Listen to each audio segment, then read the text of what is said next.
Vaisampayana continued, King Yayati, learning that she was a Brahmana's daughter, raised her from that well by catching hold of her right hand.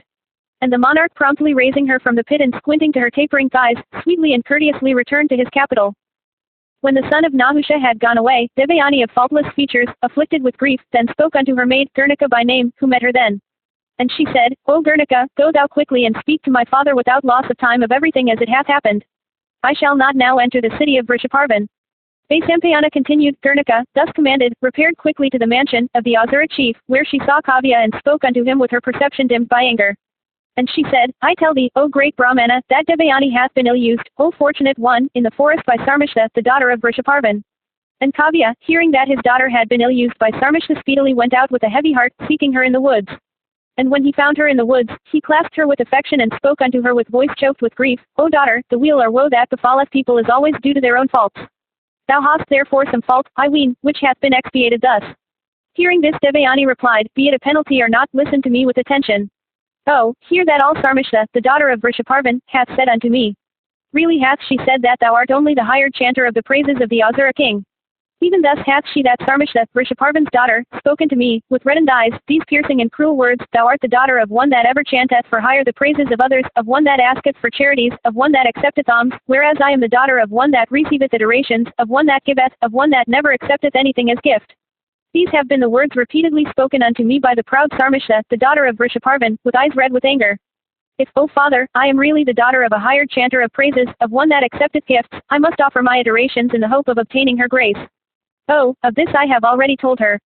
Sukra replied, Thou art, O Devayani, no daughter of a hired adorer, of one that asketh for alms and accepteth gifts. Thou art the daughter of one that adores none, but of one that is adored by all. Vrishaparvan himself knoweth it, and Indra, and King Yayati too. That inconceivable Brahma, that unopposable Godhead, is my strength. The self-create, himself, gratified by me, hath said that I am for I the Lord of that which is in all things on earth or in heaven.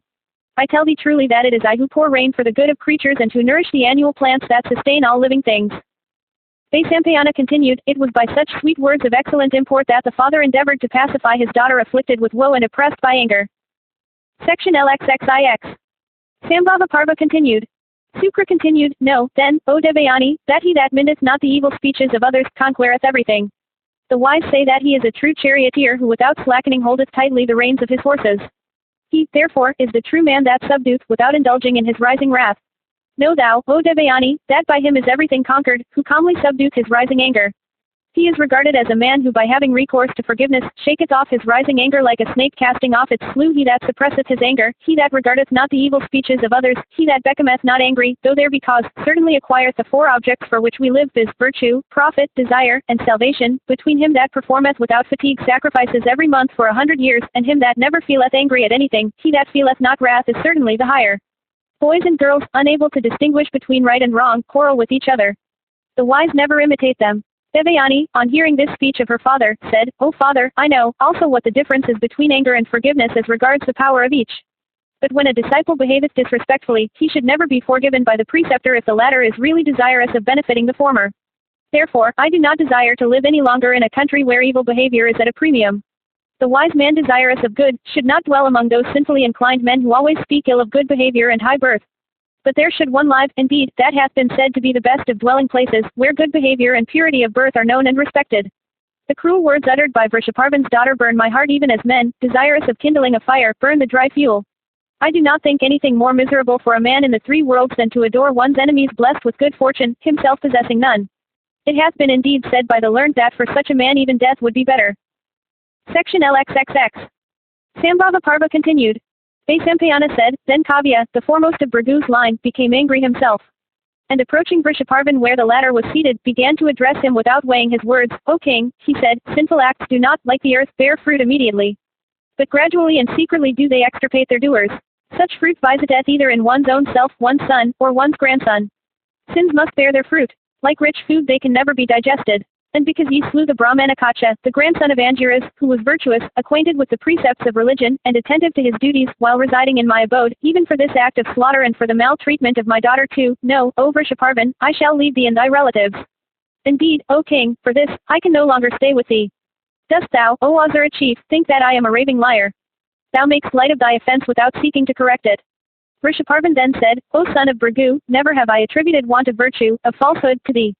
Indeed, virtue and truth ever dwell in thee. Be kind to me, O Bhargava, if leaving us thou really goest hence, we shall then go into the depths of the ocean. Indeed, there is nothing else for us to do. Sukra then replied, Ye Asuras, whether ye go into the depths of the ocean or fly away to all directions, I care little. I am unable to bear my daughter's grief. My daughter is ever dear to me. My life dependeth on her. Seek ye to please her. As Brihaspati ever seeketh the good of Indra, so do I always seek thine by my ascetic merits. Vrishaparvan then said, O Bhargava, thou art the absolute master of whatever is possessed by the Asura chiefs in this world, their elephants, kine and horses, and even my humble self. Sukra then answered, If it is true, O great Asura, that I am the lord of all the wealth of the Asuras, then go and gratify Devayani. Vaisampayana continued, when the great Kavya was so addressed by Vrishaparvan, he then went to Devayani and told her all. Devayani, however, quickly replied, O Bhargava, if thou art truly the lord of the Asura king himself and of all his wealth, then let the king himself come to me and say so in my presence.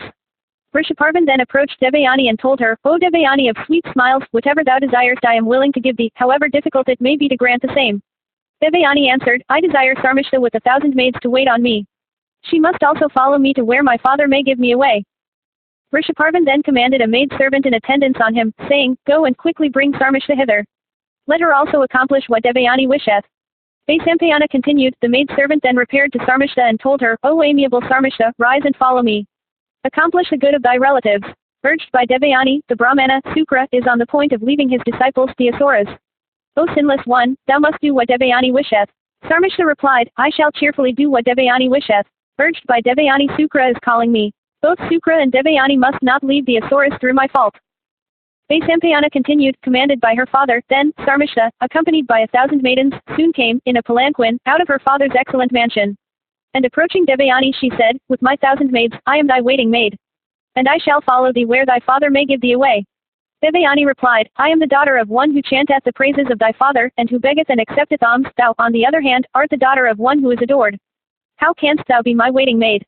Sarmishta answered, One must by all means contribute to the happiness of one's afflicted relatives. Therefore shall I follow thee wherever thy father may give thee away. Vaisampayana continued, when Sarmishta thus promised to be Devayani's waiting maid the latter, O king, then spoke unto her father thus, O best of all excellent Brahmanas, I am gratified. I shall now enter the Asura capital. I now know that thy science and power of knowledge are not futile. Vaisampayana continued, that best of Brahmanas, of great reputation, thus addressed by his daughter, then, entered the Asura capital in the gladness of his heart. And the Danavas worshipped him with great reverence. Section LXXXI. Sambhava Parva continued. Vaisampayana said, after some length of time, O best of monarchs, Devayani of the fairest complexion went into the same woods for purposes of pleasure. And accompanied by Sarmishta with her 1,000 maids she reached the same spot and began to wander freely. And waited upon by all those companions she felt supremely happy. And sporting with light hearts, they began drinking the honey and flowers, eating various kinds of fruit and biting some. And just at that time, King Yayati, the son of Nahusha, again came there tired and thirsty, in course of his wanderings, in search of deer. And the king saw Devayani and Sarmishta, and those other maidens also, all decked with celestial ornaments and full of voluptuous languor in consequence of the flower honey they drank. And Devayani of sweet smiles, unrivaled for beauty and possessed of the fairest complexion amongst them all, was reclining at her ease. And she was waited upon by Sarmishta, who was gently kneading her feet. And Yayati, seeing all this, said, O amiable ones, I would ask you both your names and parentage. It seems that these 2,000 maids wait on you too. Hearing the monarch, Devayani then answered, Listen to me, O best of men. Know that I am the daughter of Sukra, the spiritual guide of the Asuras. This my companion is my waiting maid. She attendeth on me wherever I go. She is Sarmishta, the daughter of the Asura king Vrishaparvan. Yayati then asked, I am curious to know why is this thy companion of fair eyebrows, this maiden of the fairest complexion, the daughter of the Asura chief thy waiting maid? Devayani replied, O best of king, everything resulteth from fate. Knowing this also to be the result of fate, wonder not at it. Thy feature and attire are both like a king's. Thy speech also is fair and correct as that of the Vedas. Tell me thy name, whence thou art and whose son also. The monarch replied, During my vow of brahmacharya, the whole Vedas entered my ears. I am known as Yayati, a king's son and myself a king. Devayani then inquired, O king, what hast thou come here for? Is it to gather lotuses or to angle or to hunt? Yayati said, O amiable one, thirsty from the pursuit of deer, I have come hither in search of water. I am very much fatigued. I await but your commands to leave this spot. Devayani answered, With my 2,000 damsels and my waiting maid Sarmishta, I wait but your commands. Prosperity to thee, be thou my friend and lord. Yayati, thereupon, replied, Beautiful one, I do not deserve thee. Thou art the daughter of Sukra, far superior to me. Thy father cannot bestow thee even on a great king. To this Devayani replied, Brahmanas had before this been united with the Kshatriyas, and Kshatriyas with Brahmanas. Thou art the son of a rishi and thyself a rishi. Therefore, O son of Nahusha, marry me. Yayati, however, replied, O thou of the handsomest features, the four orders have, indeed, sprung from one body. But their duties and purity are not the same, the Brahmana being truly superior to all. Devayani answered, This hand of mine hath never been touched before by any man save thee. Therefore, do I accept thee for my lord. How, indeed, shall any other man touch my hand which had before been touched by thyself who art a rishi? Yayati then said, The wise know that a Brahmana is more to be avoided than an angry snake of virulent poison, or a blazing fire of spreading flames. Devayani then told the monarch, O bull amongst men, why dost thou, indeed, say that Brahmana should be more avoided than an angry snake of virulent poison or a blazing fire of spreading flames? The monarch answered, The snake killeth only one. The sharpest weapon slayeth but a single person. The Brahmana, when angry, destroyeth whole cities and kingdoms. Therefore, O timid one, do I deem a Brahmana as more to be avoided than either. I cannot hence wed thee, O amiable one, unless thy father bestoweth thee on me. Devayani then said, Thou art, indeed, chosen by me. And, O king, it is understood that thou wilt accept me if my father bestoweth me on thee. Thou needst not fear to accept my poor self bestowed on thee. Thou dost not, indeed, ask for me. Vaisampayana continued, After this, Devayani quickly sent a maidservant to her father. The maid represented to Sukra everything as it had happened. And as soon as he had heard all, Bhargava came and saw Yayati. And beholding Bhargava come, Yayati worshipped and adored that Brahmana, and stood with joined palms in expectation of his commands. And Devayani then said, This, O father, is the son of Nahusha. He took hold of my hand, when I was in distress. I vow to thee, bestow me upon him, I shall not wed any other person in the world. Sukra exclaimed, O thou of splendid courage, thou hast, indeed, been accepted as her lord by this my dear daughter. I bestow her on thee. Therefore, O son of Nahusha, accept her as thy wife. Yayati then said, I solicit the boon, O Brahmana, that by so doing, the sin of begetting a half-breed might not touch me. Sukra, however, assured him by saying, I shall absolve thee from the sin. Ask thou the boon that thou desirest. Fear not to wed her. I grant thee absolution. Maintain virtuously thy wife the slender-waisted Devayani. Transports of happiness be thine in her company. This other maiden, Vrishaparvan's daughter, Sarmisha, should ever be regarded by thee. But thou shalt not summon her to thy bed. Vaisampayana continued, thus addressed by Sukra, Yayati then walked round the Brahmana. And the king then went through the auspicious ceremony of marriage according to the rites of the scriptures. And having received from Sukra this rich treasure of the excellent Devayani with Sarmisha and those 2,000 maidens, and duly honored also by Sukra himself and the Asuras, the best of monarchs, then, commanded by the high-souled Bhargava, returned to his capital with a joyous heart. Section LXXXII. Sambhava Parva continued. Vaisampayana said, Yayati then, on returning to his capital which was like unto the city of Indra, entered his inner apartments and established there his bride Devayani. And the monarch, directed by Devayani, established Vrishaparvan's daughter Sarmisha in a mansion especially erected near the artificial woods of Asokas in his gardens. And the king surrounded Vrishaparvan's daughter Sarmisha with 1,000 maids and honored her by making every arrangement for her food and garments. But it was with Devayani that the royal son of Nahusha sported like a celestial for many years in joy and bliss. And when her season came, the fair Devayani conceived. And she brought forth as her first child a fine boy. And when 1,000 years had passed away, Vrishaparvan's daughter Sarmisha, having attained to puberty, saw that her season had come. She became anxious and said to herself, My season hath arrived. But I have not yet chosen a husband. Oh, what hath happened? What should I do? How am I to obtain the fruition of my wishes? Devayani hath become mother. My youth is doomed to pass away in vain. Shall I choose him also for my husband whom Devayani hath chosen? This is, indeed, my resolve, that monarch should give me a son. Will not the virtuous one grant me a private interview? Vaisampayana continued, while Sarmisha was thus busy with her thoughts, the king wandering listlessly came to that very wood of Asokas, and beholding Sarmisha before him, stood there in silence. Then Sarmisha of sweet smiles, seeing the monarch before her with nobody to witness what might pass, approached him and said with joined palms, O son of Nahusha, no one can behold the ladies that dwell in the inner apartments of Soma, of Indra, of Vishnu, of Yama, of Varuna, and of thee.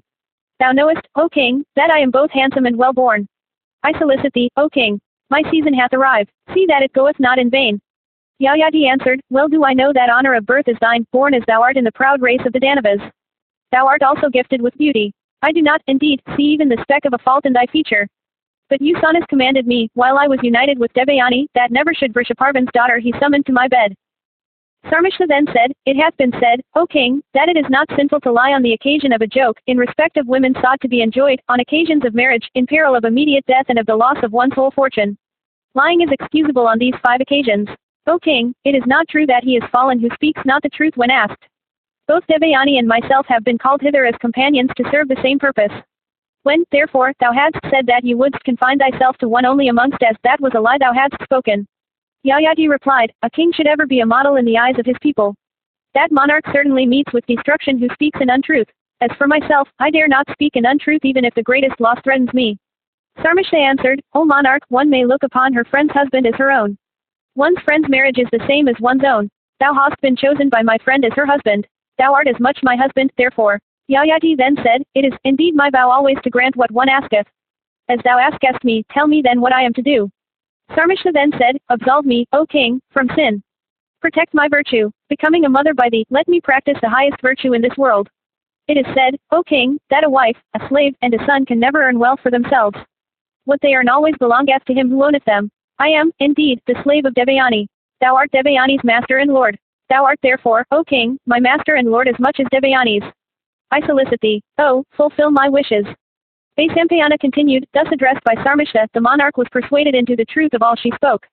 He therefore honored Sarmishta by protecting her virtue, and they passed some time together. And taking affectionate farewell of each other, they then parted, each returning to whence he or she had come.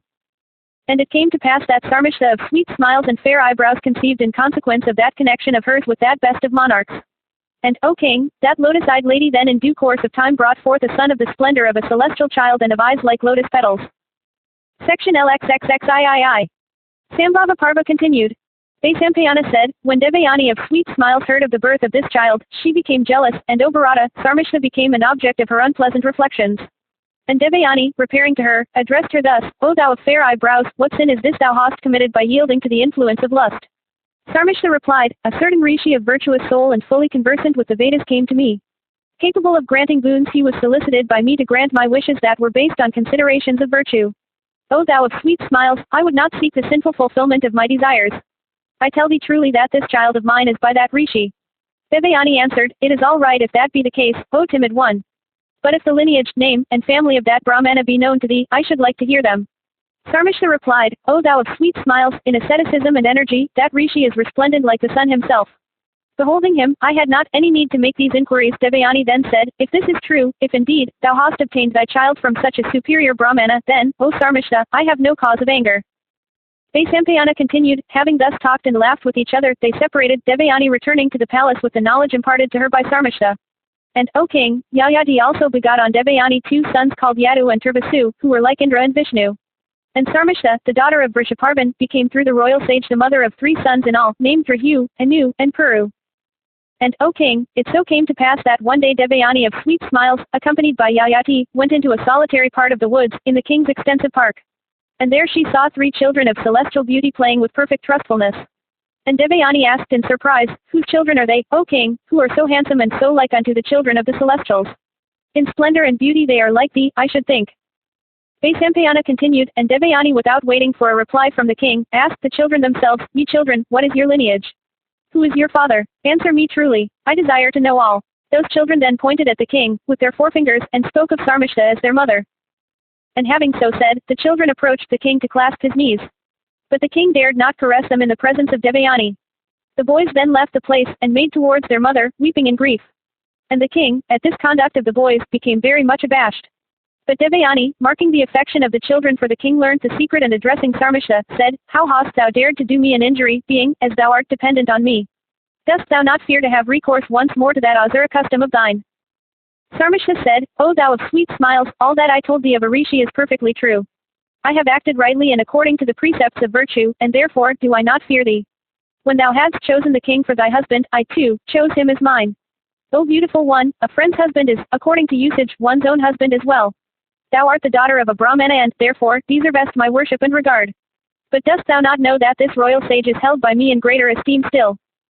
Vaisampayana said, Devayani then, hearing those words of hers, exclaimed, O king, thus thou hast wronged me, O monarch. I shall not live here any longer. And saying this, she quickly rose, with tearful eyes, to go to her father. And the king was grieved to see her thus, and alarmed greatly, followed in her footsteps, endeavoring to appease her wrath. But Devayani, with eyes red with anger, would not desist. Speaking not a word to the king, with eyes bathed in tears, she soon reached the side of her father Usanas, the son of Kavi. And beholding her father, she stood before him, after due salutations. And Yayati also, immediately after, saluted and worshipped Bhargava. And Devayani said, O father, virtue hath been vanquished by vice. The low have risen, and the high have fallen. I have been offended again by Sarmishta, the daughter of Vrishaparvan.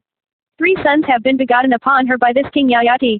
But, O father, being luckless I have got only 2 sons. O son of Bhrigu, this king is renowned for his knowledge of the precepts of religion. But, O Kavya, I tell thee that he hath deviated from the path of rectitude. Sukra, hearing all this, said, O monarch, since thou hast made vice thy beloved pursuit, though fully acquainted with the precepts of religion, invincible decrepitude shall paralyze thee. Yayati answered, Adorable one, I was solicited by the daughter of the Danaba king to fructify her season. I did it from a sense of virtue and not from other motives. That male person, who being solicited by a woman in her season doth not grant her wishes, is called, O Brahmana, by those conversant with the Vedas, a slayer of the embryo. He who, solicited in secret by a woman full of desire and in season, goeth not in unto her, loseth virtue and is called by the learned a killer of the embryo, O son of Bhrigu, for these reasons, and anxious to avoid sin, I went into Sarmishta. Sukra then replied, Thou art dependent on me. Thou shouldst have awaited my command. Having acted falsely in the matter of thy duty, O son of Nahusha, thou hast been guilty of the sin of theft. Vaisampayana continued, Yayati, the son of Nahusha, thus cursed by the angry Usanas, was then divested of his youth and immediately overcome by decrepitude. And Yayati said, O son of Bhrigu, I have not yet been satiated with youth or with Devayani. Therefore, O Brahmana, be graceful unto me so that decrepitude might not touch me. Sukra then answered, I never speak an untruth. Even now, O king, art thou attacked by decrepitude. But if thou likest, thou art competent to transfer this thy decrepitude to another. Yayati said, O Brahmana, let it be commanded by thee that that son of mine who giveth me his youth shall enjoy my kingdom, and shall achieve both virtue and fame. Sukra replied, O son of Nahusha, thinking of me thou mayest transfer this thy decrepitude to whomsoever thou likest. That son who shall give thee his youth shall become thy successor to the throne. He shall also have long life, wide fame, and numerous progeny. Section LXXXIV. Sambhava Parva continued. Vaisampayana said, Yayati, then, overcome with decrepitude, returned to his capital and summoning his eldest son Yadu who was also the most accomplished, addressed him thus, Dear child, from the curse of Kavya called also Usanas, decrepitude and wrinkles and whiteness of hair have come over me. But I have not been gratified yet with the enjoyment of youth. Do thou, O Yadu, take this my weakness along with my decrepitude. I shall enjoy with thy youth. And when a full 1,000 years will have elapsed, returning to thee thy youth, I shall take back my weakness with this decrepitude. Yadu replied, There are innumerable inconveniences in decrepitude, in respect of drinking and eating. Therefore, O king, I shall not take thy decrepitude. This is, indeed, my determination. White hair on the head, cheerlessness and relaxation of the nerves, wrinkles all over the body, deformities, weakness of the limbs, emaciation, incapacity to work, defeat at the hands of friends and companions, these are the consequences of decrepitude. Therefore, O king, I desire not to take it. O king, thou hast many sons, some of whom are dearer to thee. Thou art acquainted with the precepts of virtue. Ask some other son of thine to take thy decrepitude. Yayati replied, Thou art sprung from my heart, O son, but thou givest me not thy youth. Therefore, thy children shall never be kings. And he continued, addressing another son of his, O Turvasu, take thou this weakness of mine along with my decrepitude. With thy youth, O son, I like to enjoy the pleasure of life. After the lapse of a full 1,000 years I shall give back to thee thy youth, and take back from thee my weakness and decrepitude. Turvasu replied, I do not like decrepitude, O father, it takes away all appetites and enjoyments, strength and beauty of person, intellect, and even life. Yayati said to him, Thou art sprung from my heart, O son. But thou givest me not thy youth. Therefore, O Turvasu, thy race shall be extinct. Wretched thou shalt be the king of those whose practices and precepts are impure, amongst whom men of inferior blood procreate children upon women of blue blood, who live on meat, who are mean, who hesitate not to appropriate the wives of their superiors, whose practices are those of birds and beasts, who are sinful, and non-Aryan. Vaisampayana said, Yayati, having thus cursed his son Turvasu, then, addressed Sarmishta's son Drahyu thus, O Drahyu, take thou for 1,000 years my decrepitude destructive of complexion and personal beauty and give me thy youth. When 1,000 years have passed away, I shall return thee thy youth and take back my own weakness, and decrepitude. To this Drahyu replied, O king, one that is decrepit can never enjoy elephants and cars and horses and women. Even his voice becometh hoarse. Therefore, I do not desire to take thy decrepitude. Yayati said to him, Thou art sprung from my heart, O son. But thou refusest to give me thy youth.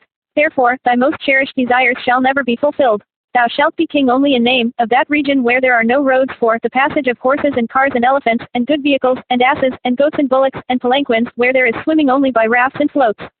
Yayati next addressed Anu and said, O Anu, take my weakness and decrepitude. I shall with thy youth enjoy the pleasures of life for 1,000 years. To this Anu replied, Those that are decrepit always eat like children and are always impure. They cannot pour libations upon fire in proper times. Therefore, I do not like to take thy decrepitude. Yayati said to him, Thou art sprung from my heart, thou givest not thy youth. Thou findest so many faults in decrepitude. Therefore, decrepitude shall overcome thee. And O Anu, thy progeny also as soon as they attain to youth shall die. And thou shalt also not be able to perform sacrifices before fire. Yayati at last turned to his youngest child, Puru, and addressing him said, Thou art, O Puru, my youngest son. But thou shalt be the first of all. Decrepitude, wrinkles, and whiteness of hair have come over me in consequence of the curse of Kavya called also Usanas. I have not yet, however, been satiated with my youth. O Puru, take thou this my weakness and decrepitude. With thy youth I shall enjoy for some years the pleasures of life. And when 1,000 years have passed away, I shall give back to thee thy youth and take back my own decrepitude. Vaisampayana said, thus addressed by the king, Puru answered with humility, I shall do, O monarch, as thou bidest me. I shall take, O king, thy weakness and decrepitude. Take thou my youth and enjoy as thou listest the pleasures of life. Covered with thy decrepitude and becoming old, I shall, as thou commandest, continue to live giving thee my youth. Yayati then said, O Puru, I have been gratified with thee. And being gratified, I tell thee that the people in thy kingdom shall have all their desires fulfilled. And having said this, the great ascetic Yayati, then thinking of Kavya, transferred his decrepitude unto the body of the high-souled Puru. Section LXXXV. Sambhava Parva continued. Vaisampayana said, the excellent monarch Yayati, the son of Nahusha, having received Puru's youth, became exceedingly gratified. And with it he once more began to indulge in his favorite pursuits to the full extent of his desires and to the limit of his powers, according to seasons, so as to derive the greatest pleasure therefrom. And, O king, in nothing that he did, he acted against the precepts of his religion as behoved him well. He gratified the gods by his sacrifices, the Pitras by Shraddhas, the poor by his charities, all excellent Brahmanas by fulfilling their desires, all persons entitled to the rights of hospitality, with food and drink, the Vaisyas by protection, and the Sudras by kindness. And the king repressed all criminals by proper punishments. And Yayati, gratifying all sections of his subjects, protected them virtuously like another Indra. And the monarch possessed of the prowess of a lion, with youth and every object of enjoyment under control, enjoyed unlimited happiness without transgressing the precepts of religion. And the king became very happy in thus being able to enjoy all the excellent objects of his desires. And he was only sorry when he thought that those 1,000 years would come to an end.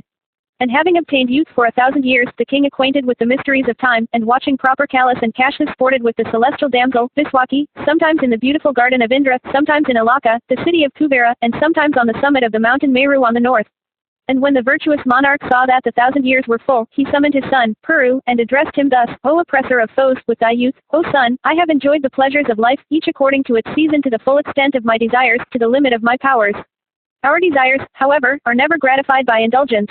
On the other hand, with indulgence, they only flame up like fire with libations of sacrificial butter. If a single person were owner of everything on earth, all her yields of paddy and barley, her silver, gold, and gems, her animals and women, he would not still be content. Thirst of enjoyment, therefore, should be given up. Indeed, true happiness belongeth to them that have cast off their thirst for worldly objects, a thirst which is difficult to be thrown off by the wicked and the sinful, which fails not with the failing life, and which is truly the fatal disease of man. My heart hath for a full 1,000 years been fixed upon the objects of desires. My thirst for these, however, increaseth day by day without abating. Therefore, I shall cast it off, and fixing my mind on Brahma, I shall pass the rest of my days with the innocent deer in the forest peacefully and with no heart for any worldly objects. And O Puru, I have been exceedingly gratified with thee. Prosperity be thine. Receive back this thy youth. Receive thou also my kingdom. Thou art, indeed, that son of mine who has done me the greatest services. Vaisampayana continued, then Yayati, the son of Nahusha, received back his decrepitude. And his son Puru received back his own youth. And Yayati was desirous of installing Puru, his youngest son, on the throne. But the four orders, with the Brahmanas at their head, then addressed the monarch thus, O king, how shalt thou bestow thy kingdom on Puru, passing over thy eldest son Yadu born of Devayani, and, therefore, the grandson of the great Sukra? Indeed, Yadu is thy eldest son, after him hath been born Turvasu, and of Sarmishna's sons, the first is Drahu, then Anu and then Puru. How doth the youngest deserve the throne, passing all his elder brothers over? This we represent to thee. O, conform to virtuous practice.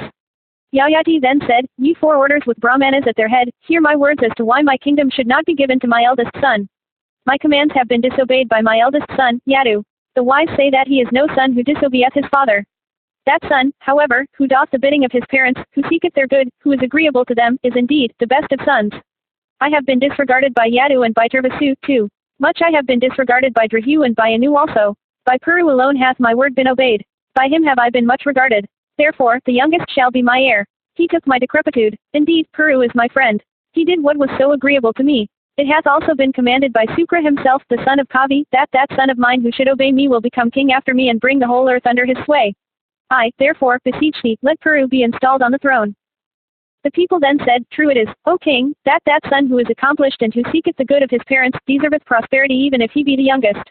Therefore, doth Puru, who hath done the good, deserve the crown. And as Sukra himself hath commanded it, we have nothing to say to it. Vaisampayana continued, the son of Nahusha, thus addressed by the contented people, then installed his son, Puru, on the throne. And having bestowed his kingdom on Puru, the monarch performed the initiatory ceremonies for retiring into the woods. And soon after he left his capital, followed by Brahmanas and ascetics. The sons of Yadu are known by the name of the Yadavas, while those of Turvasu have come to be called the Yavanas. And the sons of Drahu are the Bohas, while those of Anu, the Malekshas. The progeny of Puru, however, are the Pauravas, amongst whom, O monarch, thou art born, in order to rule for 1,000 years with thy passions under complete control. Section LXXXVI. Sambhava Parva continued.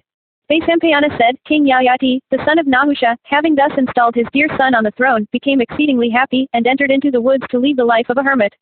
And having lived for some time into forest in the company of Brahmanas, observing many rigid vows, eating fruits and roots, patiently bearing privations of all sorts, the monarch at last ascended to heaven. And having ascended to heaven he lived there in bliss. But soon, however, he was hurled down by Indra. And it hath been heard by me, O king, that though hurled from heaven, Yayati, without reaching the surface of the earth, stayed in the firmament. I have heard that some time after he again entered the region of the celestials in company with Vasuman, Ashtaka, Pratardana, and Sivi. Janamejaya said, I desire to hear from thee in detail why Yayati, having first obtained admission into heaven, was hurled therefrom, and why also he gained readmittance. Let all this, O Brahmana, be narrated by thee in the presence of these regenerate sages. Yayati, lord of earth, was, indeed, like the chief of the celestials. The progenitor of the extensive race of the Kuras, he was of the splendor of the sun. I desire to hear in full the story of his life both in heaven and on earth, as he was illustrious, and of worldwide celebrity and of wonderful achievements. Vaisampayana said, Indeed, I shall recite to thee the excellent story of Yayati's adventures on earth and in heaven. That story is sacred and destroyeth the sins of those that hear it. King Yayati, the son of Nahusha, having installed his youngest son, Puru, on the throne after casting his sons with Yadu for their eldest amongst the Malekshas, entered the forest to lead the life of a hermit. And the king eating fruits and roots lived for some time in the forest. Having his mind and passions under complete control, the king gratified by sacrifices the Pitras and the gods. And he poured libations of clarified butter upon the fire according to the rites prescribed for those leading the Vanaprastha mode of life. And the illustrious one entertained guests and strangers with the fruit of the forest and clarified butter, while he himself supported life by gleaning scattered corn seeds. And the king held this sort of life for a full 1,000 years. And observing the vow of silence and with mind under complete control he passed 1 full year, living upon air alone and without sleep. And he passed another year practicing the severest austerities in the midst of 4 fires around and the sun overhead. And, living upon air alone, he stood erect upon 1 leg for 6 months. And the king of sacred deeds ascended to heaven, covering heaven as well as the earth with the fame of his achievements. Section LXXXVII. Sambhava Parva continued. Vaisampayana said, While that king of kings dwelt in heaven the home of the celestials, he was reverenced by the gods, the Sadyas, the Maruts, and the Vasas.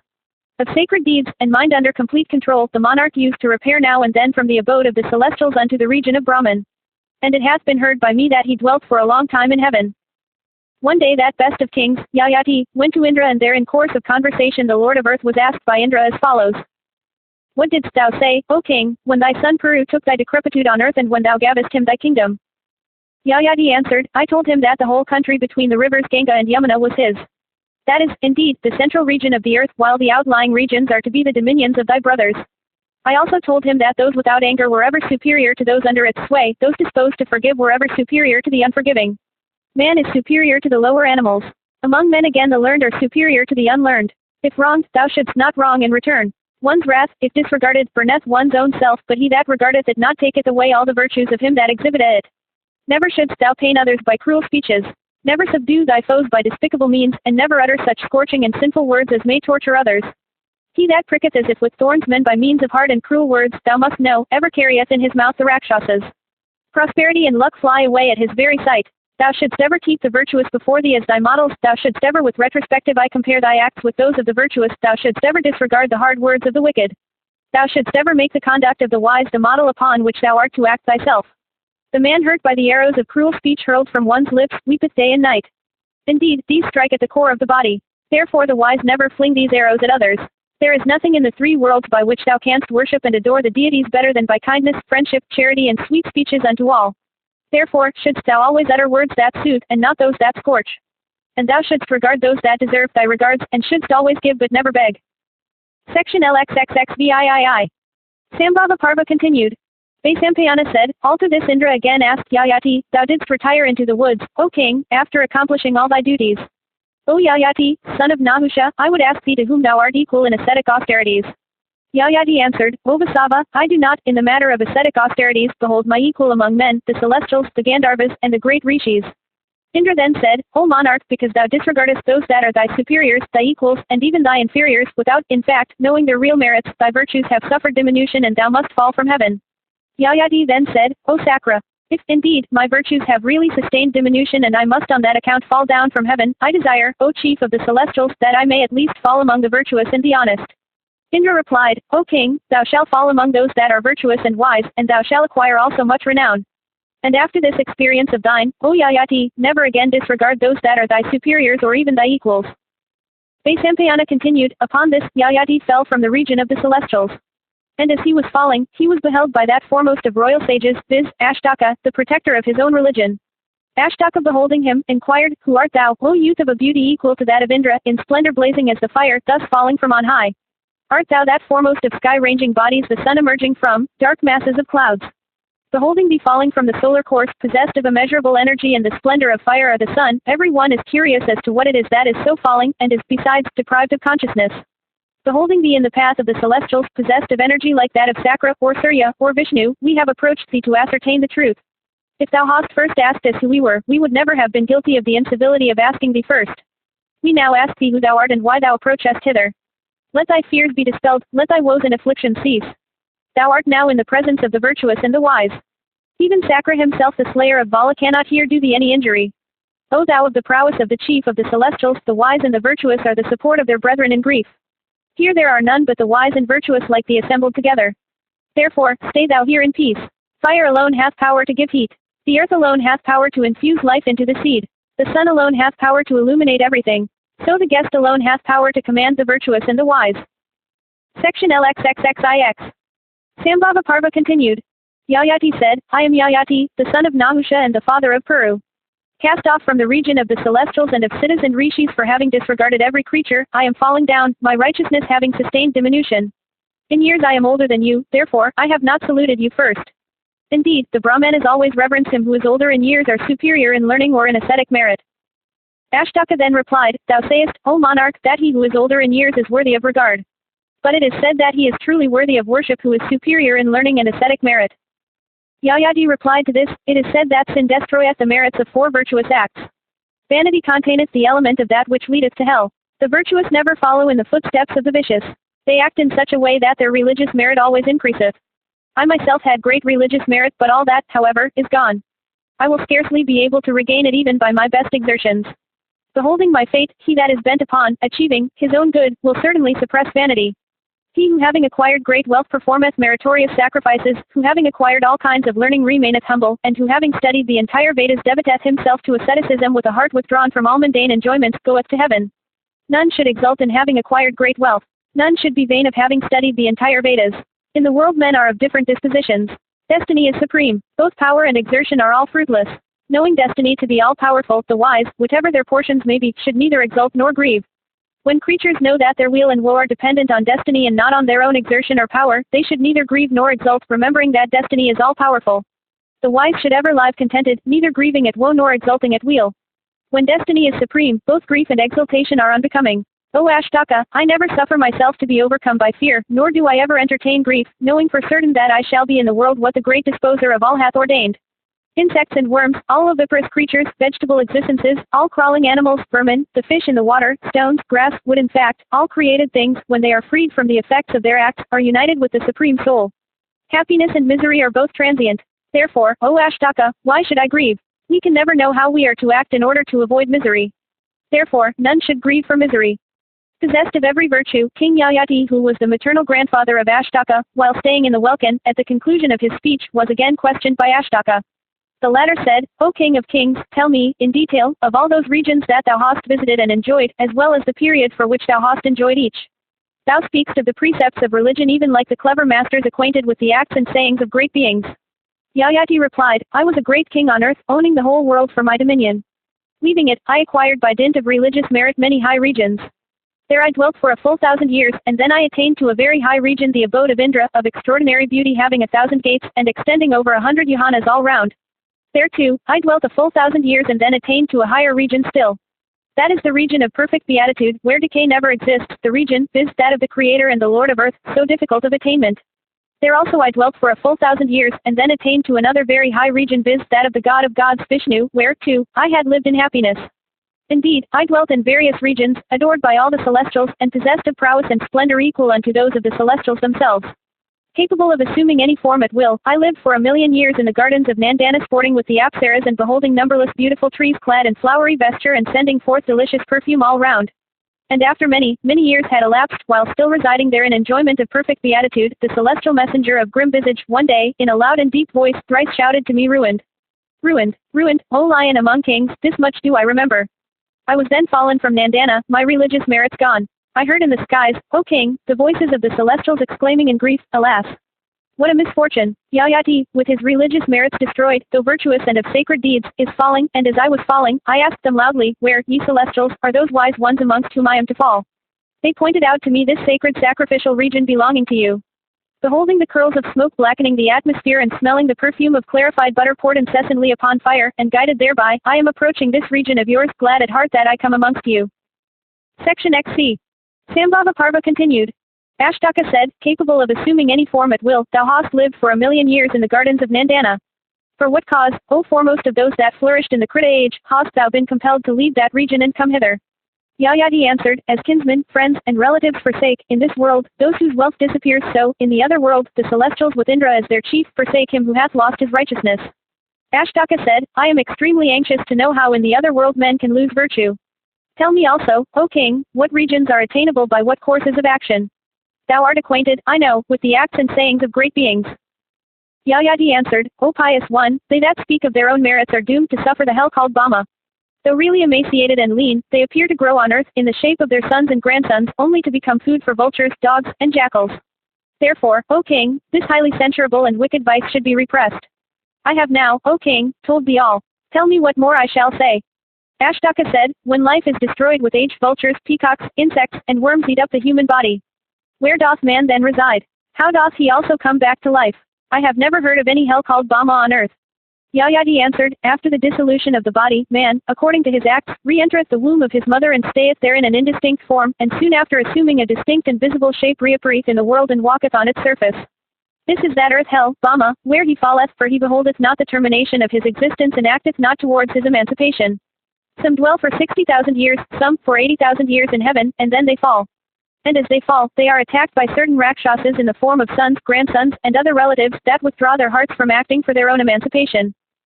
Ashtaka asked, "For what sin are beings, when they fall from heaven, attacked by these fierce and sharp-toothed Rakshasas? Why are they not reduced to annihilation? How do they again enter the womb, furnished with senses?" Yayati answered, "After falling from heaven, the being becometh a subtle substance living in water. This water becometh the semen whence is the seed of vitality. Thence entering the mother's womb in the womanly season, it developeth into the embryo and next into visible life like the fruit from the flower. Entering trees, plants, and other vegetable substances, water, air, earth, and space, that same watery seed of life assumeth the quadrupedal or bipedal form. This is the case with all creatures that you see." Ashtaka said, "Oh tell me, I ask thee because I have my doubts. Doth a being that hath received a human form enter the womb in its own shape or in some other? How doth it also acquire its distinct and visible shape, eyes and ears and consciousness as well? Questioned by me, oh, explain it all. Thou art, O Father, one acquainted with the acts and sayings of great beings." Yayati answered, "According to the merits of one's acts, the being that in a subtle form co-inheres in the seed that is dropped into the womb is attracted by the atmospheric force for purposes of rebirth. It then developeth there in course of time, first it becomes the embryo, and is next provided with the visible physical organism. Coming out of the womb in due course of time, it becometh conscious of its existence as man, and with his ears becometh sensible of sound, with his eyes, of color and form, with his nose, of scent, with his tongue, of taste, by his whole body, of touch, and by his mind, of ideas. It is thus, O Ashtaka, that the gross and visible body developeth from the subtle essence." Ashtaka asked, "After death, the body is burnt, or otherwise destroyed. Reduced to nothing upon such dissolution, by what principle is one revived?" Yayati said, "O lion among kings, the person that dies assumes a subtile form, and retaining consciousness of all his acts as in a dream, he enters some other form with a speed quicker than that of air itself. The virtuous attain to a superior, and the vicious to an inferior form of existence. The vicious become worms and insects. I have nothing more to say, O thou of great and pure soul. I have told thee how beings are born, after development of embryonic forms, as 4-footed, 6-footed creatures and others with more feet. What more wilt thou ask me? Ashtaka said, how, O father, do men attain to those superior regions whence there is no return to earthly life? Is it by asceticism or by knowledge? How also can one gradually attain to felicitous regions? Asked by me, O answer it in full. Yayati answered, the wise say that for men there are 7 gates through which admission may be gained into heaven. There are asceticism, benevolence, tranquility of mind, self-command, modesty, simplicity, and kindness to all creatures. The wise also say that a person loseth all these in consequence of vanity. That man who having acquired knowledge regardeth himself as learned, and with his learning destroyed the reputation of others, never attaineth to regions of indestructible felicity. That knowledge also doth not make its possessor competent to attain to Brahma. Study, taciturnity, worship before fire, and sacrifices, these 4 remove all fear. When, however, these are mixed with vanity, instead of removing it they cause fear. The wise should never exult at receiving honors, nor should they grieve at insults. For it is the wise alone that honor the wise, the wicked never act like the virtuous. I have given away so much, I have performed so many sacrifices, I have studied so much, I have observed these vows, such vanity is the root of fear. Therefore, thou must not indulge in such feelings. Those learned men who accept as their support the unchangeable, inconceivable Brahma alone that ever showereth blessings on persons virtuous like thee, enjoy perfect peace here and hereafter. Section XCI. Sambhava Parva continued. Ashtaka said, those cognizant of the Vedas differ in opinion as to how the followers of each of the 4 modes of life, viz., Grihasthas, Bhikshas, Brahmacarans, and Vanaprashthas, should conduct themselves in order to acquire religious merit. Yayati answered, these are what a Brahmacaran must do. While dwelling in the abode of his preceptor, he must receive lessons only when his preceptor summons him to do so, he must attend to the service of his preceptor without waiting for the latter's command, he must rise from his bed before his preceptor riseth, and go to bed after his preceptor hath gone to bed. He must be humble, must have his passions under complete control, must be patient, vigilant, and devoted to studies. It is then only that he can achieve success. It hath been said in the oldest Upanishad that a grihastha, acquiring wealth by honest means, should perform sacrifices, he should always give something in charity, should perform the rites of hospitality unto all arriving at his abode, and should never use anything without giving a portion thereof to others. A muni, without search for woods, depending on his own vigor, should abstain from all vicious acts, should give away something in charity, should never inflict pain on any creature. It is then only that he can achieve success. He, indeed, is a true bhikshu who doth not support himself by any manual arts, who possesseth numerous accomplishments, who hath his passions under complete control, who is unconnected with worldly concerns, who sleepeth not under the shelter of a householder's roof, who is without wife, and who going a little way every day, travelleth over a large extent of the country. A learned man should adopt the vanaprastha mode of life after performance of the necessary rites, when he hath been able to control his appetites for enjoyment and desire of acquiring valuable possessions. When one dieth in the woods while leading the vanaprastha mode of life, he maketh his ancestors and the successors, numbering 10 generations including himself, mix with the divine essence. Ashtaka asked, how many kinds of munis are there, observers of the vow of the silence? Yayati answered, he is, indeed, a muni who, though dwelling in the woods, hath an inhabited place near, or who, though dwelling in an inhabited place, hath the woods near. Ashtaka inquired what is meant by muni. Yayati replied, a muni withdrawing himself from all worldly objects liveth in the woods. And though he might never seek to surround himself with those objects that are procurable in an inhabited place, he might yet obtain them all by virtue of his ascetic power. He may truly be said to dwell in the woods having an inhabited place near to himself. Again, a wise man withdrawn from all earthly objects, might live in a hamlet leading the life of a hermit. He may never exhibit the pride of family, birth or learning. Clad in the scantiest robes, he may yet regard himself as attired in the richest vestments. He may rest content with food just enough for the support of life. Such a person, though dwelling in an inhabited place, liveth yet in the woods. The person again, who, with passions under complete control, adopteth the vow of silence, refraining from action and entertaining no desire, achieveth success. Why shouldst thou not, indeed, reverence the man who liveth on clean food, who refraineth from ever injuring others, whose heart is ever pure, who stands in the splendor of ascetic attributes, who is free from the leaden weight of desire, who abstaineth from injury even when sanctioned by religion? Emaciated by austerities and reduced in flesh, marrow and blood, such a one conquereth not only this but the highest world.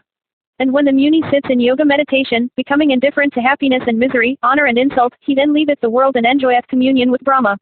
When the muni taketh food like wine and other animals, i.e., without providing for it beforehand and without any relish, like a sleeping infant feeding on the mother's lap, then like the all-pervading spirit he becometh identified with the whole universe and attaineth to salvation.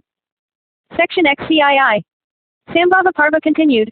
Ashtaka asked, who amongst these, O king, both exerting constantly like the sun and the moon, first attaineth to communion with Brahma, the ascetic or the man of knowledge?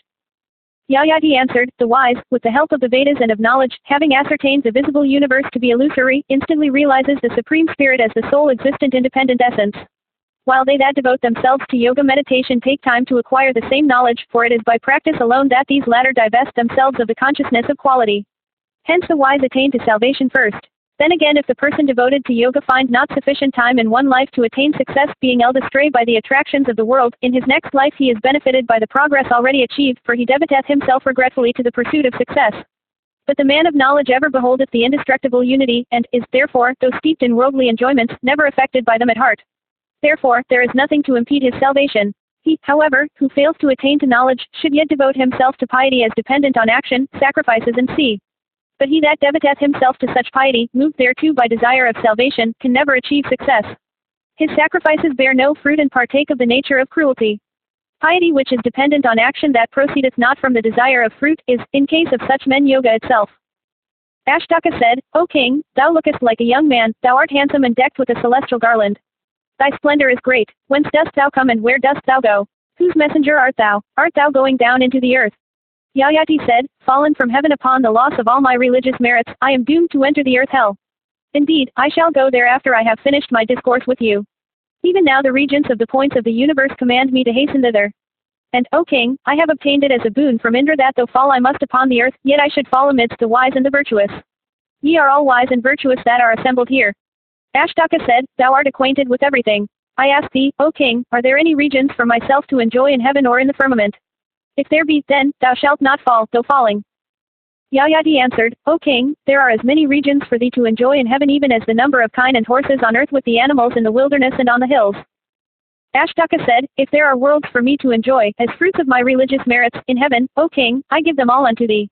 Therefore, though falling, thou shalt not fall. Oh, take thou soon all those, wherever they be, in heaven or in the firmament. Let thy sorrow cease. Yayati answered, O best of kings, a Brahma knowing Brahmana alone can take and gift, but not one like ourselves. And, O monarch, I myself have given away to Brahmanas as one should. Let no man who is not a Brahmana and let not the wife of a learned Brahmana ever live in infamy by accepting gifts. While on earth, I ever desired to perform virtuous acts. Having never done so before, how shall I now accept a gift? Pratardana who was amongst them asked, O thou of the handsomest form, I am Pratardana by name. I ask thee if there are any worlds for me to enjoy as fruits of my religious merits, in heaven or the firmament. Answer me, thou art acquainted with everything. Yayati said, O king, numberless worlds, full of felicity, effulgent like the solar disk, and where woe can never dwell, await thee. If thou dwellest in each but for 7 days, they would not yet be exhausted. Pratardana said, these then I give unto thee. Therefore, though falling, thou must not fall. Let the worlds that are mine be thine, whether they be in the firmament or heaven. Oh, soon take them. Let thy woe cease. Yayati answered, O monarch, no king of equal energy should ever desire to receive as gift the religious merits of another king acquired by yoga austerities. And no king who is afflicted with calamity through the fates should, if wise, act in a censurable way. A king keeping his eye fixed forever on virtue should walk along the path of virtue like myself and, knowing what his duties are, should not act so meanly as thou directest. When others desirous of acquiring religious merits do not accept gifts, how can I do what they themselves do not? On the conclusion of this speech, that best of kings, Yayati, was then addressed by Vasumit in the following words. Section XCIII. Sambhava Parva continued. Vasumit said, I am Vasumit, the son of Oshadaswa. I would ask thee, O king, whether there are any worlds for me to enjoy as fruits of my religious merits, in heaven or the firmament. Thou art, O high-souled one, acquainted with all holy regions. Yayati answered, there are as many regions for thee to enjoy in heaven as the number of places in the firmament, the earth and the 10 points of the universe illumined by the sun. Vasumit then said, I give them to thee. Let those regions that are for me be thine. Therefore, though falling, thou shalt not fall. If to accept them as gift be improper for thee, then, O monarch, buy them for a straw. Yayati answered, I do not remember having ever bought and sold anything unfairly. This has never been done by other kings. How shall I therefore do it? Vasumit said, if buying them, O king, be regarded by thee as improper, then take them as guilt from me. For myself I answer that I will never go to those regions that are for me. Let them, therefore, be thine. Sivi then addressed the king thus, I am, O king, Sivi by name, the son of Usanara. O father, are there in the firmament or in heaven any worlds for me to enjoy? Thou knowest every region that one may enjoy as the fruit of his religious merit. Yayati said, thou hast never, by speech or in mind, disregarded the honest and the virtuous that applied to thee. There are infinite worlds for thee to enjoy in heaven, all blazing like lightning. Sivi then said, if thou regardest their purchase as improper, I give them to thee. Take them all, O king. I shall never take them, viz. those regions where the wise never feel the least disquiet. Yayati answered, O Sivi, thou hast indeed obtained for thyself possessed of the prowess of Indra, infinite worlds. But I do not desire to enjoy regions given to me by others. Therefore, I accept not thy gift. Ashtaka then said, O king, each of us has expressed his desire to give thee worlds that each of us has acquired by his religious merits. Thou acceptest not them, but leaving them for thee, we shall descend into the earth hell. Yayati answered, Ye all are truth-loving and wise. Give me that which I deserve. I shall not be able to do what I have never done before. Ashtaka then said, Whose are those 5 golden cars that we see? Do men that repair to these regions of everlasting bliss ride in them? Yayati answered, Those 5 golden cars displayed in glory, and blazing as fire, would indeed carry you to regions of bliss. Ashtaka said, O king, ride on those cars thyself and repair to heaven. We can wait, we follow thee in time. Yayati said, We can now all go together. Indeed, all of us have conquered heaven. Behold, the glorious path to heaven becomes visible.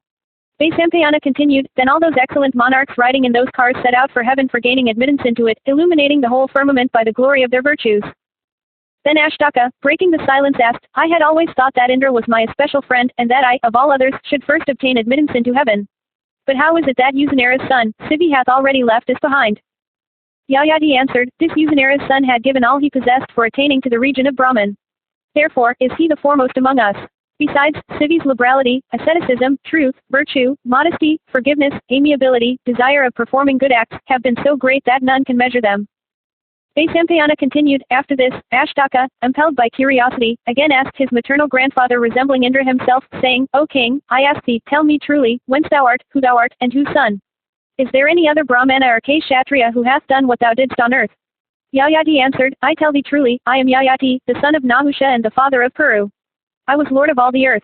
Ye are my relatives, I tell thee truly, I am the maternal grandfather of you all. Having conquered the whole earth, I gave clothes to Brahmanas and also 100 handsome horses fit for sacrificial offering. For such acts of virtue, the gods became propitious to those that performed them.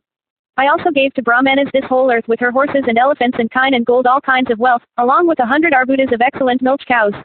Both the earth and the firmament exist owing to my truth and virtue, fire yet burneth in the world of men owing to my truth and virtue. Never hath a word spoken by me been untrue. It is for this that the wise adore truth. O Ashtaka, all I have told thee, Pratardana, and Vasumit, is truth itself. I know it for certain that the gods and the rishis and all the mansions of the blessed are adorable only because of truth that characterizeth them all. He that will without malice duly read unto good Brahmanas his account of our ascension to heaven shall himself attain to the same worlds with us. Vaisampayana continued, It was thus that the illustrious King Yayati of high achievements, rescued by his collateral descendants, ascended to heaven, leaving the earth and covering the 3 worlds with the fame of his deeds. Section XCIV. Sambhava Parva continued. Janamejaya said, O adorable one, I desire to hear the histories of those kings who were descended from Puru. O tell me of each as he was possessed of prowess and achievements.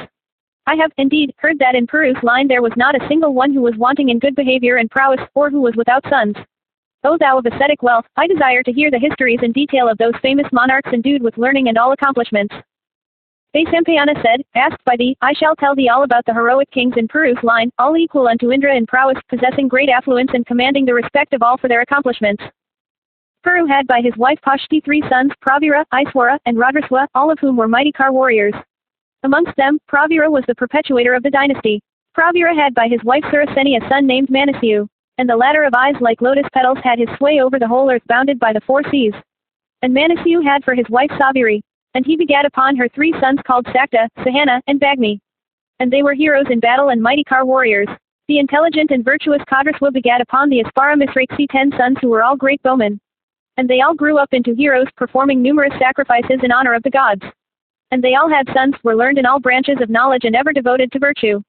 They are Richu, and Kakrayu and Braikiyu of great prowess, Stindaliyu, and Vainiyu, and Jaliyu of great fame, Tejayu of great strength and intelligence, and Satyayu of the prowess of Indra, Dharmayu, and Sanadayu the 10th of the prowess of the celestials.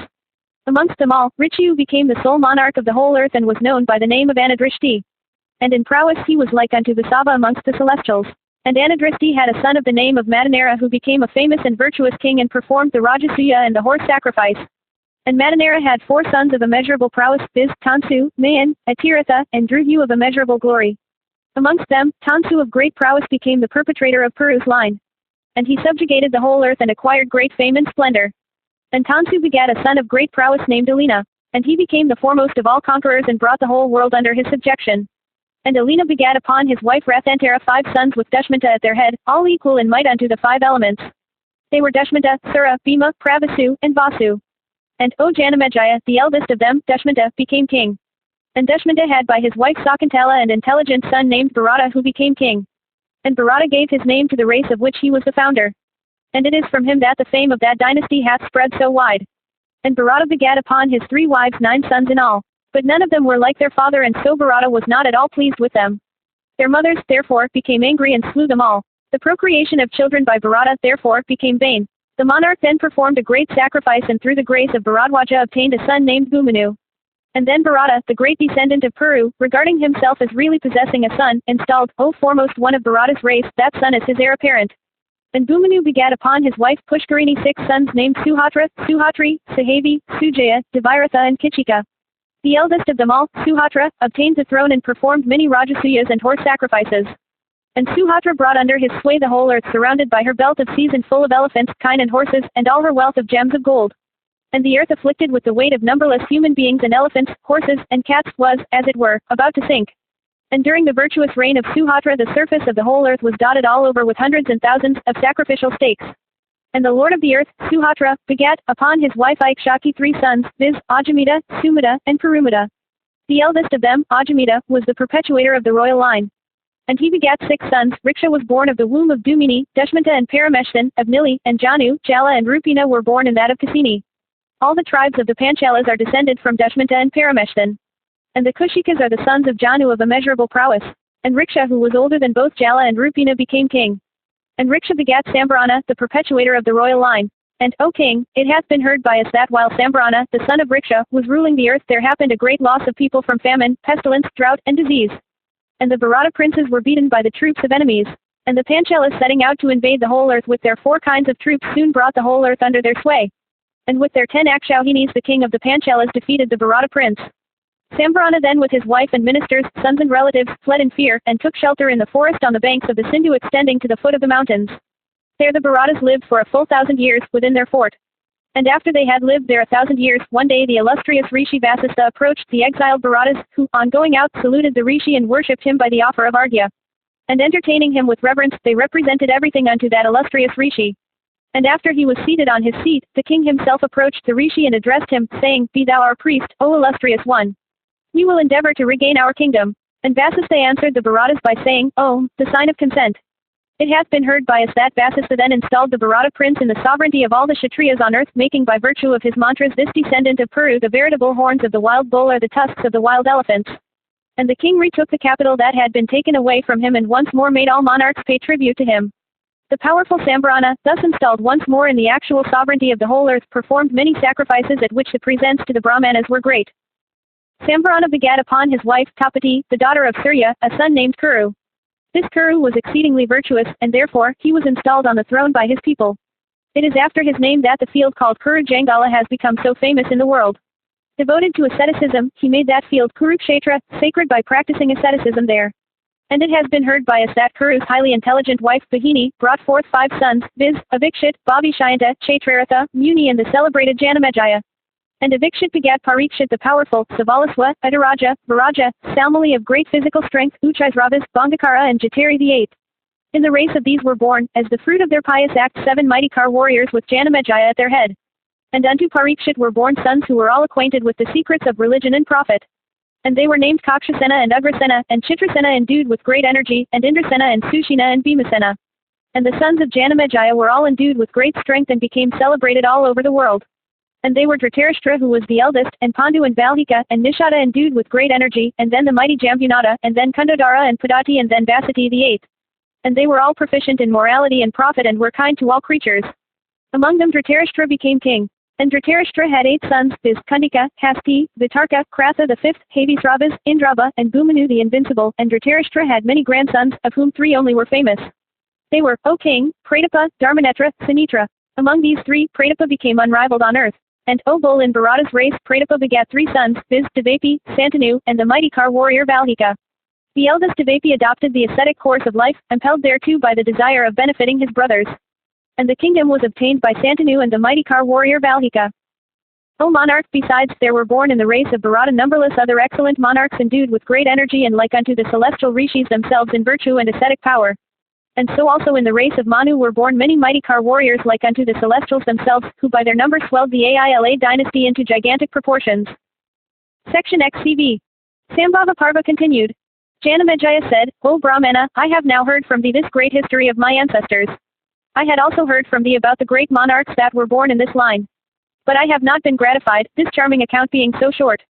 Therefore, be pleased, O Brahmana, to recite the delightful narrative just in detail commencing from Manu, the Lord of creation. Who is there that will not be charmed with such an account, as it is sacred? The fame of these monarchs increased by their wisdom, virtue, accomplishments, and high character, hath so swelled as to cover the 3 worlds. Having listened to the history, sweet as nectar, of their liberality, prowess, physical strength, mental vigor, energy, and perseverance, I have not been satiated. Vaisampayana said, Hear then, O monarch, as I recite in full the auspicious account of thy own race just as I had heard it from Dwaipayana before. Daksha begat Aditi, and Aditi begat Vivaswat, and Vivaswat begat Manu, and Manu begat Ha, and Ha begat Pururavas. And Pururavas begat Ayas, and Ayas begat Nahusha, and Nahusha begat Yayati. And Yayati had 2 wives, viz. Devayani, the daughter of Usanas, and Sarmishta the daughter of Vrishaparvan.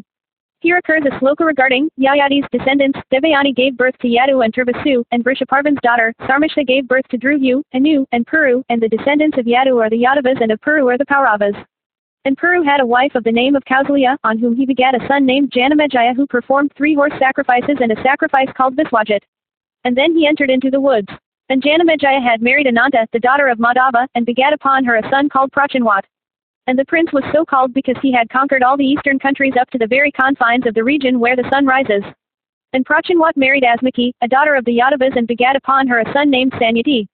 And Sanyati married Varangi, the daughter of Drishadwata, and begat upon her a son named Ahayanti. And Ahayanti married Bhanumati, the daughter of Kritavirya, and begat upon her a son named Sarvabhauma. And Sarvabhauma married Sunanda, the daughter of the Kekaya prince, having obtained her by force.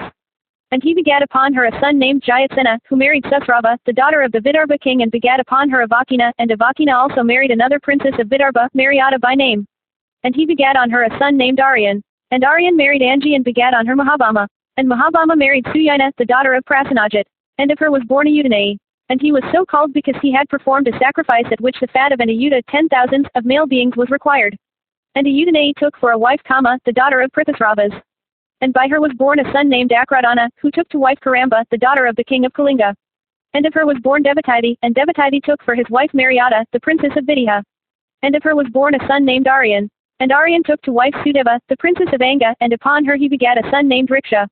And Riksha married Jaywala, the daughter of Takshaka, and he begat upon her a son of the name of Madanara, who performed on the bank of Saraswati the 12-year sacrifice said to be so efficacious. On conclusion of the sacrifice, Saraswati appeared in person before the king and chose him for husband. And he begat upon her a son named Tansu. Here occurs a sloka descriptive of Tansu's descendants. Tansu was born of Saraswati by Madanara. And Tansu himself begat a son named Alina on his wife, the princess Kalingi. Alina begat on his wife Rathantari 5 sons, of whom Dushmanta was the eldest. And Dushmanta took to wife Sakantala, the daughter of Viswamitra. And he begat on her a son named Bharata. Here occurs 2 slokas about Dushmanta's descendants. The mother is but the sheath of flesh in which the father begets the son. Indeed the father himself is the son. Therefore, O Dushmanta, support thy son and insult not Sakantala. O God among men, the father himself becoming the son rescueth himself from hell. Sakantala hath truly said that thou art the author of this child's being. It is for this, i.e., because the king supported his child after hearing the above speech of the celestial messenger, that Sakantala's son came to be called Bharata, the supported. And Bharata married Sunanda, the daughter of Sarvasena, the king of Kasi, and begat upon her the son named Bhumanu. And Bhumanu married Vijaya, the daughter of Dasarha. And he begat upon her a son Suhatra who married Suvarna, the daughter of Ikshvaku. To her was born a son named Hasti who founded this city, which has, therefore, been called Hastinapura. And Hasti married Yasodhara, the princess of Trigarta. And of her was born a son named Vikanthana who took for a wife Sudeva, the princess of Dasarha. And by her was born a son named Ajamita. And Ajamita had 4 wives named Raiki, Gandhari, Visala and Riksha. And he begat on them 2,400 sons. But amongst them all, Sambarana became the perpetuator of the dynasty. And Sambarana took for his wife Tapati, the daughter of Vivaswat. And of her was born Kuru, who married Subhanji, the princess of Dasarha. And he begat on her a son named Viduratha, who took to wife Supriya, the daughter of the Madhavas. And he begat upon her a son named Anaswan. And Anaswan married Amrita, the daughter of the Madhavas. And of her was born a son named Parikshit, who took for his wife Suvasa, the daughter of the Bahutas, and begat upon her a son named Bhimasena. And Bhimasena married Kumari, the princess of Kekaya, and begat upon her Pratisravas, whose son was Pratapa. And Pratapa married Sunanda, the daughter of Sivi, and begat upon her 3 sons, viz. Devapi, Santanu and Balhika. And Devapi, while still a boy, entered the woods as a hermit. And Santanu became king. Here occurs a sloka in respect of Santanu. Those old men that were touched by this monarch not only felt an indescribable sensation of pleasure but also became restored to youth. Therefore, this monarch was called Santanu. And Santanu married Ganga, who bore him a son Devavrata, who was afterwards called Bhishma.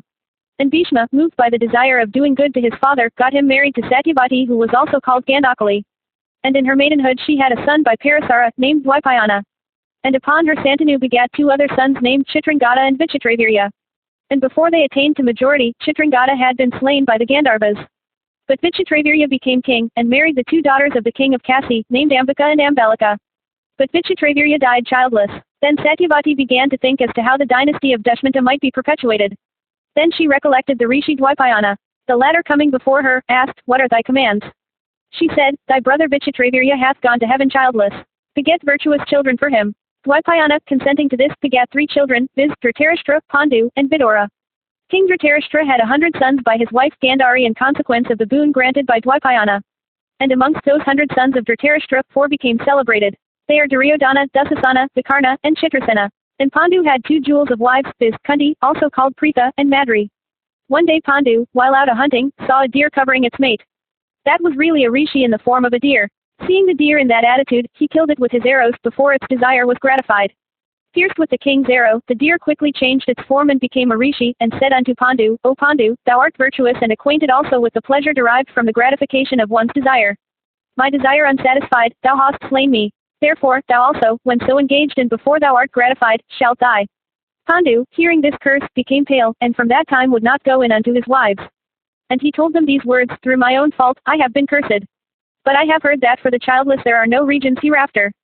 Therefore, he solicited Kunti to have offspring raised for him. And Kunti said, Let it be, so she raised up offspring. By Dharma she had Yudhishthira, by Maruta, Bhima, and by Sakra, Arjuna. And Pandu, well pleased with her, said, This thy co-wife is also childless. Therefore, cause her also to bear children. Kunti saying, So be it, imparted unto Madri the mantra of invocation. And on Madri were raised by the twins Nakula and Sahadeva.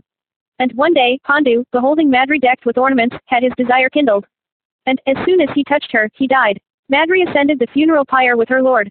And she said unto Kunti, Let these twins of mine be brought up by thee with affection. After some time those 5 Pandavas were taken by the ascetics of the woods to Hastinapura and there introduced to Bhishma and Vidura. And after introducing them, the ascetics disappeared in the very sight of all. And after the conclusion of the speech of those ascetics, flowers were showered down upon the spot and the celestial drums also were beaten in the skies. The Pandavas were then taken, by Bhishma. They then represented the death of their father and performed his last honors duly. And as they were brought up there, Duryodhana became exceedingly jealous of them. And the sinful Duryodhana acting like Rakshasa tried various means to drive them away. But what must be can never be frustrated. So all Duryodhana's efforts proved futile. Then Dhritarashtra sent them, by an act of deception to Varanavada, and they went there willingly. There an endeavor was made to burn them to death but it proved abortive owing to the warning counsels of Vidura. After that the Pandavas slew Hidamba, and then they went to a town called Ekachakra. There also they slew a Rakshasa of the name of Vaka and then went to Panchala. And there obtaining Draupadi for a wife they returned to Hastinapura. And there they dwelt for some time in peace and begat children. And Yudhishthira begat Pratavindya, Bhima, Sudasoma, Arjuna, Srudakriti, Nakula, Satanika, and Sahadeva, Srudakarman. Besides these, Yudhishthira, having obtained for his wife Devika, the daughter of Govasana of the Savya tribe, in a self-choice ceremony, begat upon her a son named Yadhaya. And Bhima also obtaining for a wife Valandara, the daughter of the king of Kasi, offered his own prowess as dower and begat upon her a son named Sarvaga. And Arjuna also, repairing to Dwaravati, brought away by force Subhadra, the sweet-speeched sister of Vasudeva, and returned in happiness to Hastinapura. And he begat upon her a son named Abhimanyu endued with all accomplishments and dear to Vasudeva himself. And Nakula obtaining for his wife Karanumati, the princess of Chedi, begat upon her a son named Niramitra. And Sahadeva also married Vijaya, the daughter of Dayudamat, the king of Madra, obtaining her in a self-choice ceremony and begat upon her a son named Suhatra. And Bhimasena had some time before begat upon Hidamba a son named Katakacha.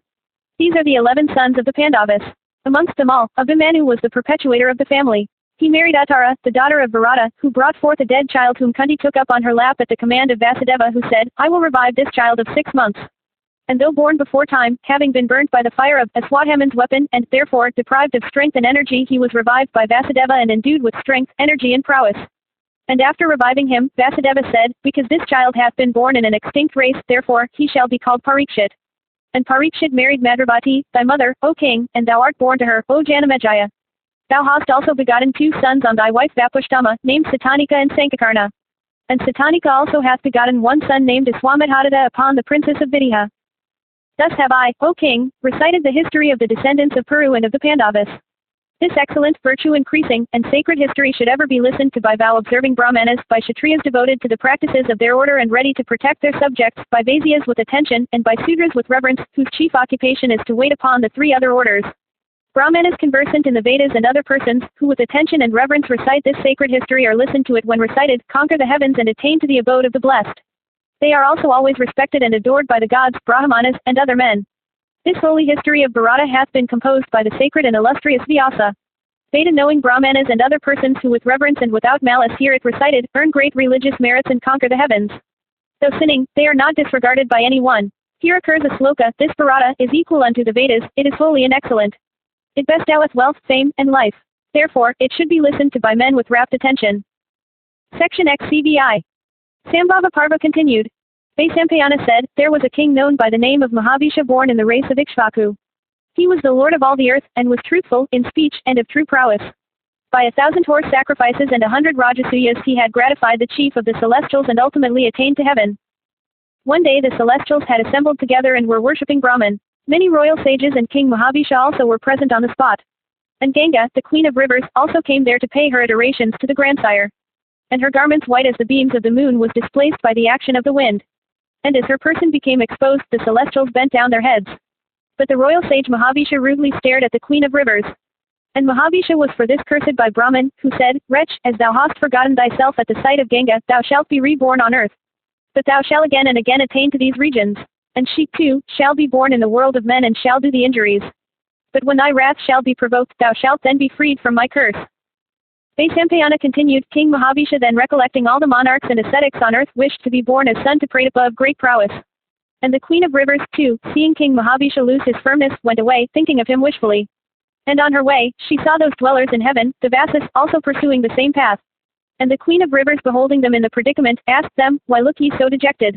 Ye dwellers in heaven, is everything right with you? Those celestials, the Vasas, answered her, saying, O queen of rivers, we have been cursed, for a venial fault by the illustrious Vasasa in anger. The foremost of excellent rishis, Vasasa, had been engaged in his twilight adorations and seated as he was, he could not be seen by us. We crossed him in ignorance. Therefore, in wrath he hath cursed us, saying, be ye born among men. It is beyond our power to frustrate what hath been said by that utterance of Brahma. Therefore, O river, thyself becoming a human female makest the Vasas thy children. O amiable one, we are unwilling to enter the womb of any human female. Thus addressed, the queen of rivers told them, be it so, and asked them, on earth, who is that foremost of men whom ye will make your father?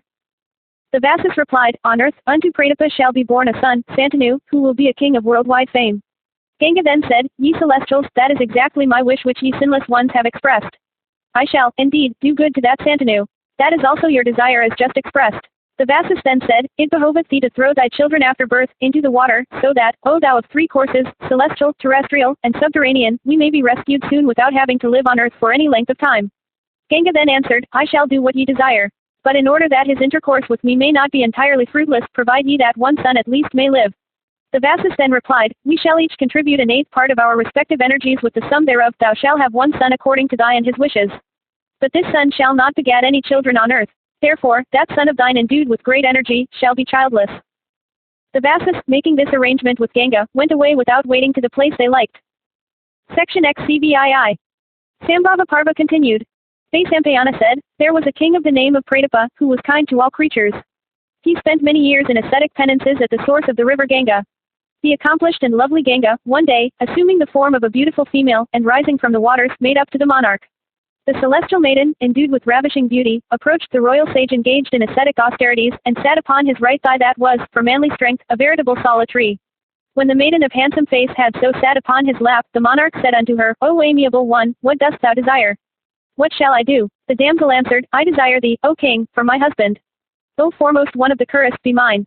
To refuse a woman coming of her own accord is never applauded by the wise. Pratapa answered, O thou of the fairest complexion, moved by lust, I never go in unto others' wives or women that are not of my order. This, indeed, is my virtuous vow. The maiden rejoined, I am not inauspicious or ugly. I am every way worthy of being enjoyed.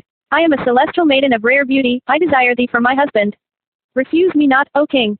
To this Pratapa answered, I am, O damsel, abstaining from that course to which thou wouldst incite me. If I break my vow, sin will overwhelm and kill me. O thou of the fairest complexion, thou hast embraced me, sitting on my right thigh. But, O timid one, know that this is the seat for daughters and daughters-in-law. The left lap is for the wife, but thou hast not accepted that. Therefore, O best of women, I cannot enjoy thee as an object of desire. Be my daughter-in-law. I accept thee for my son. The damsel then said, O virtuous one, let it be as thou sayest.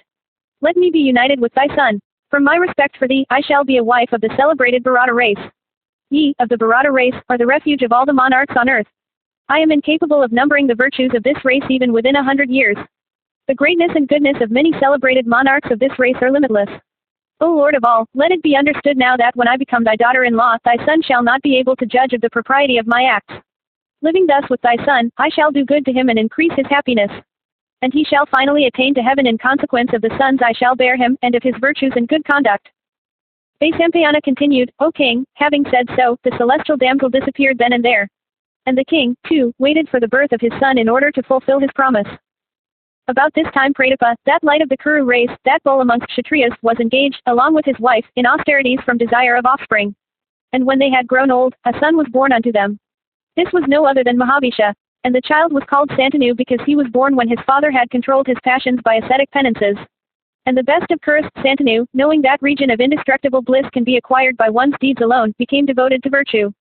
When Santanu grew up into a youth, Pratapa addressed him and said, Some time ago, O Santanu, a celestial damsel came to me for thy good. If thou meetst that fair complexioned one in secret, and if she solicit thee for children, accept her as thy wife. And, O sinless one, judge not of the propriety or impropriety of her action, and ask not who she is, or whose or whence, but accept her as thy wife at my command.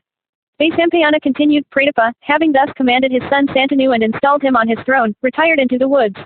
And King Santanu, endued with great intelligence and equal unto Indra himself in splendor, became addicted to hunting and passed much of his time in the woods. And the best of monarchs always slew deer and buffaloes. And one day, as he was wandering along the bank of the Ganges, he came upon a region frequented by Siddhas and Charanas.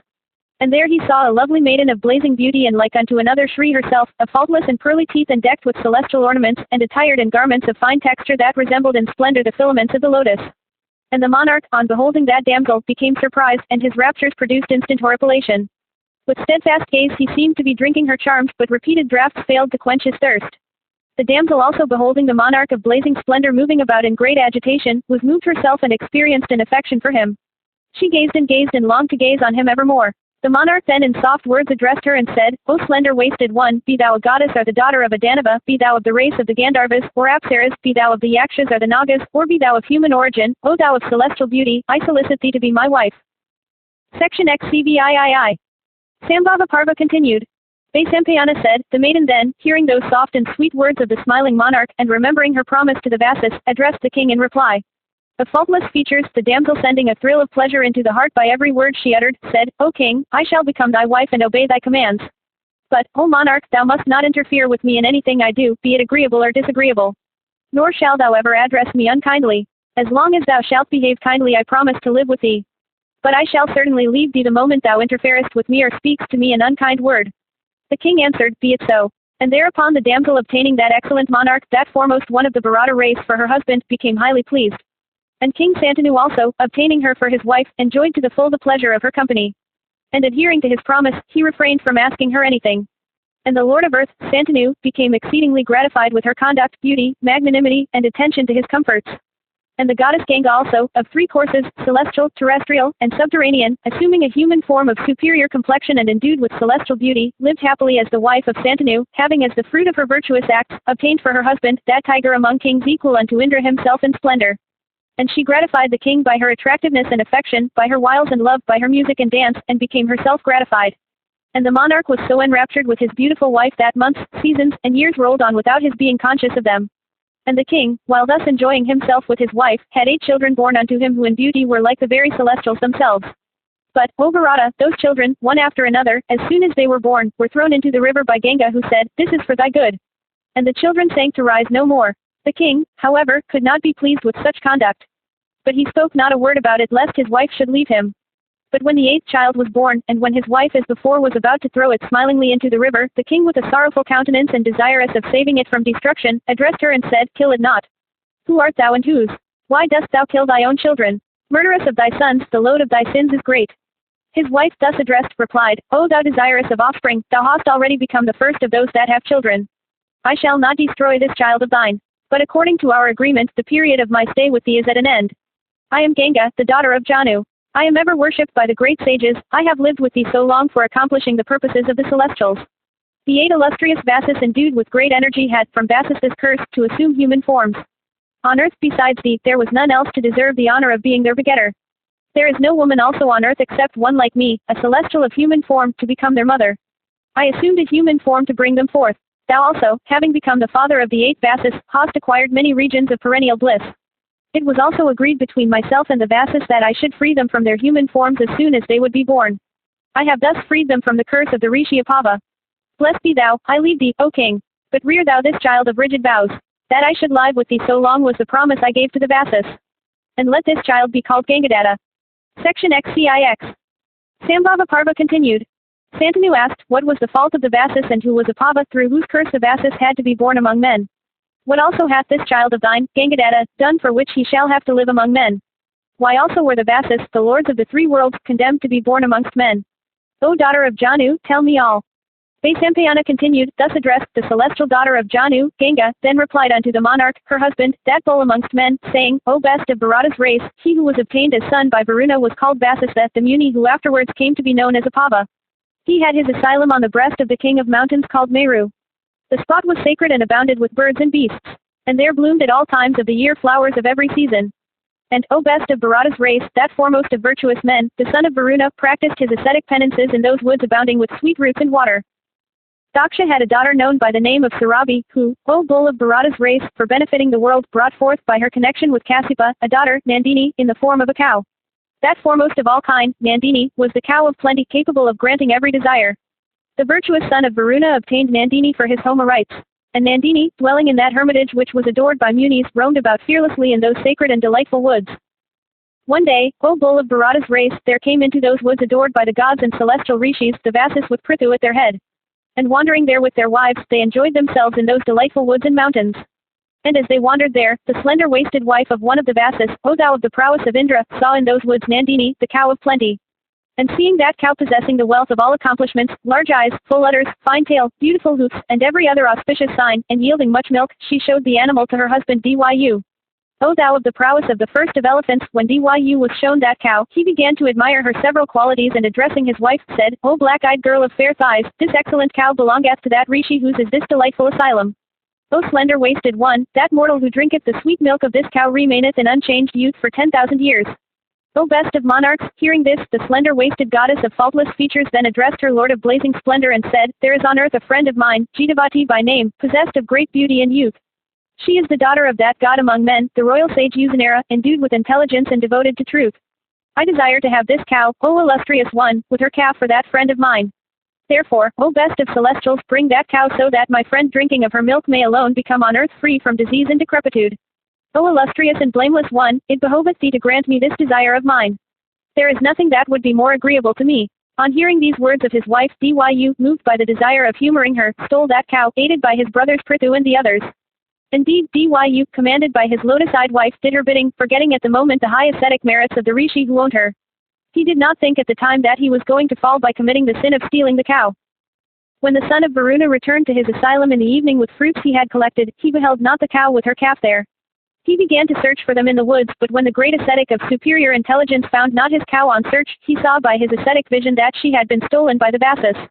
His wrath was instantly kindled and he cursed the Vasis, saying, Because the Vasis have stolen my cow of sweet milk and handsome tail, therefore shall they certainly be born on earth. O thou bull of Bharata's race, the illustrious Rishi Apava thus cursed the Vasis in wrath. And having cursed them, the illustrious one set his heart once more on ascetic meditation. And after that Brahmarshi of great power and ascetic wealth had thus in wrath cursed the Vasis, the latter, O king, coming to know of it, speedily came into his asylum. And addressing the Rishi, O bull among kings, they endeavored to pacify him.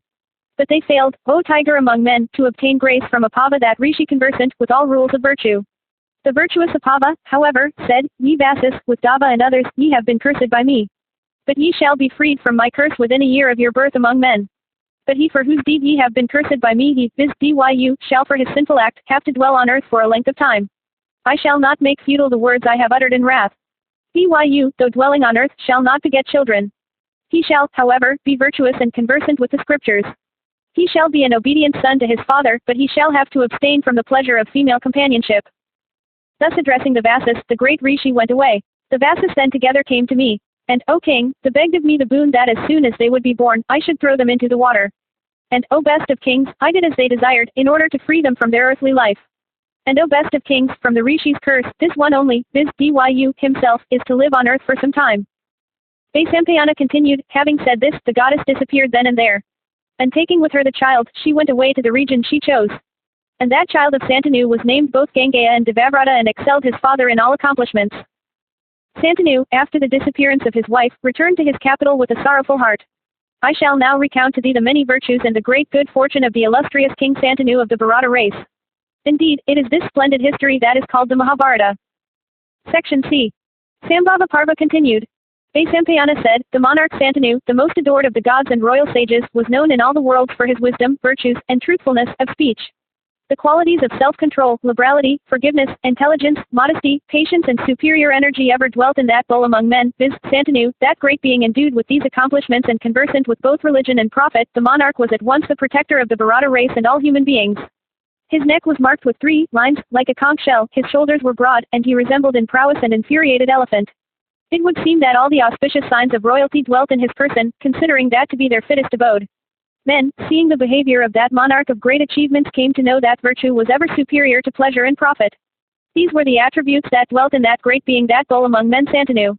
And truly there was never a king like Santanu. All the kings of the earth, beholding him devoted to virtue, bestowed upon that foremost of virtuous men the title of King of Kings. And all the kings of the earth during the time of that Lord Protector of the Bharata race were without woe and fear and anxiety of any kind. And they all slept in peace, rising from bed every morning after happy dreams. And owing to that monarch of splendid achievements resembling Indra himself in energy, all the kings of the earth became virtuous and devoted to liberality, religious acts and sacrifices. And when the earth was ruled by Santanu and other monarchs like him, the religious merits of every order increased very greatly. The Kshatriyas served the Brahmanas, the Vaisyas waited upon the Kshatriyas, and the Sudras adoring the Brahmanas and the Kshatriyas waited upon the Vaisyas. And Santanu residing in Hastinapura, the delightful capital of the Kuras, ruled the whole earth bounded by seas. He was truthful and guileless, and like the king of the celestials himself conversant with the dictates of virtue. And from the combination in him of liberality, religion and asceticism, he acquired a great good fortune. He was free from anger and malice, and was handsome in person like Soma himself. In splendor he was like the sun, and in impetuosity of valor like Vayu. In wrath he was like Yama, and in patience like the earth. And, O king, while Santanu ruled the earth, no deer, boars, birds, or other animals were needlessly slain. In his dominions the great virtue of kindness to all creatures prevailed, and the king himself, with the soul of mercy, and void of desire and wrath, extended equal protection unto all creatures. Then sacrifices in honor of the gods, the rishis, and pitras commenced, and no creature was deprived of life sinfully. And Santanu was the king and father of all of those that were miserable and those that had no protectors, of birds and beasts, in fact, of every created thing. And during the rule of the best of Kuras of that king of kings, speech became united with truth, and the minds of men were directed towards liberality and virtue. And Santanu, having enjoyed domestic felicity for 36 years, retired into the woods. And Santanu's son, the Vasu born of Ganga, named Devavrata, resembled Santanu himself in personal beauty, in habits and behavior, and in learning. And in all branches of knowledge, worldly or spiritual, his skill was very great. His strength and energy were extraordinary. He became a mighty Kar warrior. In fact, he was a great king. One day, while pursuing along the banks of the Ganges a deer that he had struck with his arrow, King Santanu observed that the river had become shallow. On observing this, that bull among men, viz. Santanu, began to reflect upon this strange phenomenon. He mentally asked why that first of rivers ran out so quickly as before.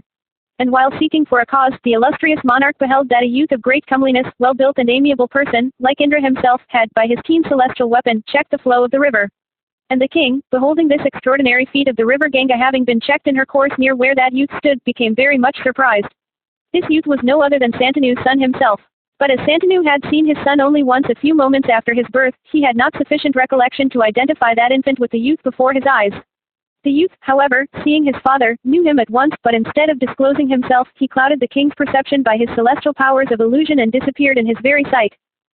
King Santanu, wondering much at what he saw and imagining the youth to be his own son, then addressed Ganga and said, "Show me that child." Ganga, thus addressed, assuming a beautiful form, and holding the boy decked with ornaments in her right arm, showed him to Santanu. And Santanu did not recognize that beautiful female bedecked with ornaments and attired in fine robes of white, although he had known her before. And Ganga said, "O tiger among men, that eighth son whom thou hadst some time before begat upon me is this. Know that this excellent child is conversant with all weapons. O monarch, take him now. I have reared him with care. And go home, O tiger among men, taking him with thee. Endued with superior intelligence, he has studied with Vasistha the entire Vedas with their branches. Skilled in all weapons and a mighty bowman, he is like Indra in battle. And, O Bharata, both the gods and the Asuras look upon him with favor. Whatever branches of knowledge are known to you Sanas, this one knoweth completely. And so is he the master of all those sastras that the son of Angiras Prahaspati, adored by the gods and the Asuras, knoweth. And all the weapons known to the powerful and invincible Rama, the son of Jamadagni, are known to this thy illustrious son of mighty arms. O king of superior courage, take this thy own heroic child given unto thee by me. He is a mighty bowman and conversant with the interpretation of all treatises on the duties of a king." Thus commanded by Ganga, Santanu took his child resembling the sun himself in glory and returned to his capital. And having reached his city that was like unto the celestial capital, that monarch of Puru's line regarded himself greatly fortunate. And having summoned all the Pauravas together, for the protection of his kingdom he installed his son as his heir apparent. And O bull of Bharata's race, the prince soon gratified by his behavior his father and the other members of the Paurava race, in fact, all the subjects of the kingdom. And the king of incomparable prowess lived happily with that son of his. 4 years had thus passed away, when the king one day went into the woods on the bank of the Yamuna. And while the king was rambling there, he perceived a sweet scent coming from an unknown direction. And the monarch, impelled by the desire of ascertaining the cause, wandered hither and thither. And in course of his ramble, he beheld a black-eyed maiden of celestial beauty, the daughter of a fisherman. The king addressing her, said, "Who art thou, and whose daughter? What dost thou do here, O timid one?" She answered, "Blessed be thou. I am the daughter of the chief of the fishermen. At his command, I am engaged for religious merit, in rowing passengers across this river in my boat." And Santanu, beholding that maiden of celestial form endued with beauty, amiableness, and such fragrance, desired her for his wife. And repairing unto her father, the king solicited his consent to the proposed match. But the chief of the fishermen replied to the monarch, saying, "O king, as soon as my daughter of superior complexion was born, it was of course understood that she should be bestowed upon a husband. But listen to the desire I have cherished all along in my heart. O sinless one, thou art truthful, if thou desirest to obtain this maiden as a gift from me, give me then this pledge. If, indeed, thou givest the pledge, I will of course bestow my daughter upon thee, for truly I can never obtain a husband for her equal to thee."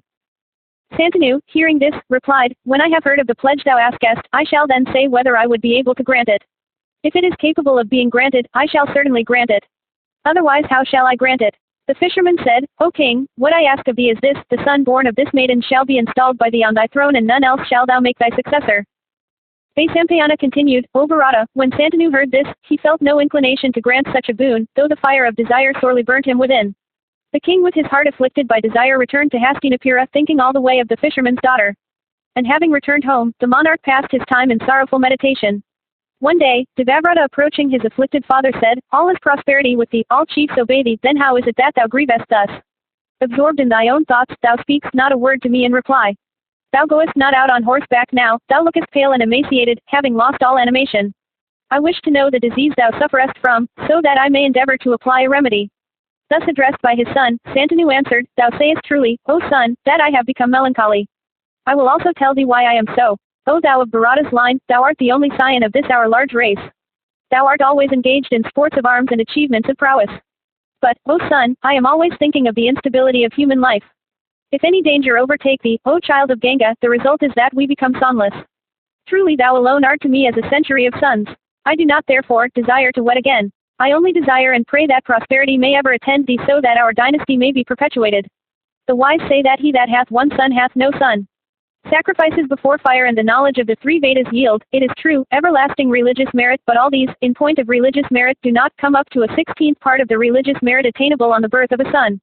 Indeed, in this respect, there is hardly any difference between men and the lower animals. O wise one, I do not entertain a shadow of doubt that one attains to heaven in consequence of his having begotten a son. The Vedas, which constitute the root of the Puranas and are regarded as authoritative even by the gods, contain numerous proof of this. O thou of Bharata's race, thou art a hero of excitable temper, who is always engaged in the exercise of arms. It is very probable that thou wilt be slain on the field of battle. If it so happen, what then will be the state of the Bharata dynasty? It is this thought that hath made me so melancholy. I have now told thee fully the causes of my sorrow. Vaisampayana continued. Devavrata, who was endued with great intelligence, having ascertained all this from the king, reflected within himself for a while. He then went to the old minister devoted to his father's welfare and asked him about the cause of the king's grief. O bull of Bharata's race, when the prince questioned the minister, the latter told him about the boon that was demanded by the chief of the fishermen in respect of his daughter Gandavati. Then Devavrata, accompanied by many Kshatriya chiefs of venerable age, personally repaired to the chief of the fishermen and begged of him his daughter on behalf of the king. The chief of the fishermen received him with due iterations, and, O thou of Bharata's race, when the prince took his seat in the court of the chief, the latter addressed him and said, O bull among the Bharatas, thou art the first of all wielders of weapons and the only son of Santanu. Thy power is great, but I have something to tell thee. If the bride's father was Indra himself, even then he would have to repent of rejecting such an exceedingly honorable and desirable proposal of marriage. The great man of whose seed this celebrated maiden named Satyavati was born, is, indeed, equal to you in virtue. He hath spoken to me on many occasions of the virtues of thy father and told me that the king alone is worthy of marrying Satyavati. Let me tell you that I have even rejected the solicitations of that best of Brahmarshis, the celestial sage Asita, who, too, had often asked for Satyavati's hand in marriage. I have only one word to say on the part of this maiden. In the matter of the proposed marriage there is one great objection founded on the fact of a rival in the person of a co-wife's son. O oppressor of all foes, he hath no security, even if he be an Asura or a Gandharva, who hath a rival in thee. There is this only objection to the proposed marriage, and nothing else. Blessed be thou, but this is all I have to say in the matter of the bestowal or otherwise, of Satyavati. Vaisampayana continued, O thou of Bharata's race, Devavrata, having heard these words, and moved by the desire of benefiting his father, thus answered in the hearing of the assembled chiefs, O foremost of truthful men, listen to the vow I utter. The man has not been or will not be born, who will have the courage to take such a vow. I shall accomplish all that thou demandest. The son that may be born of this maiden shall be our king. Thus addressed, the chief of the fishermen, impelled by desire of sovereignty for his daughter's son, to achieve the almost impossible, then said, O thou of virtuous soul, thou art come hither as full agent on behalf of thy father Santanu of immeasurable glory, be thou also the sole manager on my behalf in the matter of the bestowal of this my daughter. But, O amiable one, there is something else to be said, something else to be reflected upon by thee. O suppressor of foes, those that have daughters, from the very nature of their obligations, must say what I say. O thou that art devoted to truth, the promise thou hast given in the presence of these chiefs for the benefit of Satyavati, hath, indeed, been worthy of thee. O thou of mighty arms, I have not the least doubt of its ever being violated by thee. But I have my doubts in respect of the children thou mayest beget. Vaisampayana continued, O king, the son of Ganga, devoted to truth, having ascertained the scruples of the chief of the fishermen, then said, moved thereto by the desire of benefiting his father, chief of fishermen, thou best of men, listen to what I say in the presence of these assembled kings. Ye kings, I have already relinquished my right to the throne, I shall now settle the matter of my children. O fishermen, from this day I adopt the vow of Brahmacharya, study and meditation in celibacy. If I die sonless, I shall yet attain to regions of perennial bliss in heaven. Vaisampayana continued, upon these words of the son of Ganga, the hair on the fisherman's body stood on end from glee, and he replied, I bestow my daughter. Immediately after, the Apsaras and the gods with diverse tribes of rishis began to rain down flowers from the firmament upon the head of Devavrata and exclaimed, This one is Bhishma the terrible.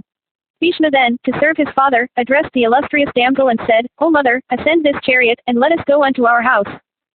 Vaisampayana continued, having said this, Bhishma helped the beautiful maiden into his chariot.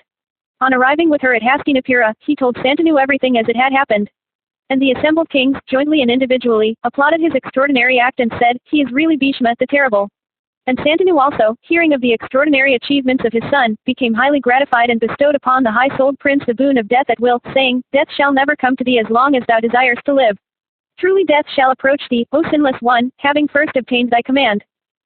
Section C. Sambhava Parva continued. Vaisampayana said, O monarch, after the nuptials were over, King Santanu established his beautiful bride in his household. Soon after was born of Satyavati an intelligent and heroic son of Santanu named Chitrangada. He was endued with great energy and became an eminent man. The Lord Santanu of great prowess also begat upon Satyavati another son named Vichitravirya, who became a mighty bowman and who became king after his father. And before that bull among men, viz. Vichitravirya, attained to majority, the wise King Santanu realized the inevitable influence of time. And after Santanu had ascended to heaven, Bhishma, placing himself under the command of Satyavati, installed that suppressor of foes, viz. Chitrangada, on the throne, who, having soon vanquished by his prowess all monarchs, considered not any man as his equal. And beholding that he could vanquish men, Asuras, and the very gods, his namesake, the powerful king of the Gandharvas, approached him for an encounter. Between that Gandharva and that foremost one of the Kuras, who were both very powerful, there occurred on the field of Kurukshetra a fierce combat which lasted full 3 years on the banks of the Saraswati. In that terrible encounter characterized by thick showers of weapons and in which the combatants ground each other fiercely, the Gandharva, who had greater prowess or strategic deception, slew the Kuru prince.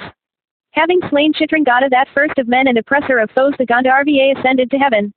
When that tiger among men endued with great prowess was slain, Bhishma, the son of Santanu, performed, O king, all his obsequies. He then installed the boy Vichitravirya of mighty arms, still in his minority, on the throne of the Kurus. And Vichitravirya, placing himself under the command of Bhishma, ruled the ancestral kingdom. And he adored Santanu's son Bhishma, who was conversant with all the rules of religion and law, so, indeed, Bhishma also protected him that was so obedient to the dictates of duty. Section CII. Sambhava Parva continued. Vaisampayana said, O thou of Kuru's race, after Chitrangada was slain, his successor Vichitravirya being a minor, Bhishma ruled the kingdom, placing himself under the command of Satyavati. When he saw that his brother, who was the foremost of intelligent men, attained to majority, Bhishma set his heart upon marrying Vichitravirya. At this time he heard that the 3 daughters of the king of Kasi, all equal in beauty to the Apsaras themselves, would be married on the same occasion, selecting their husbands at a self-choice ceremony.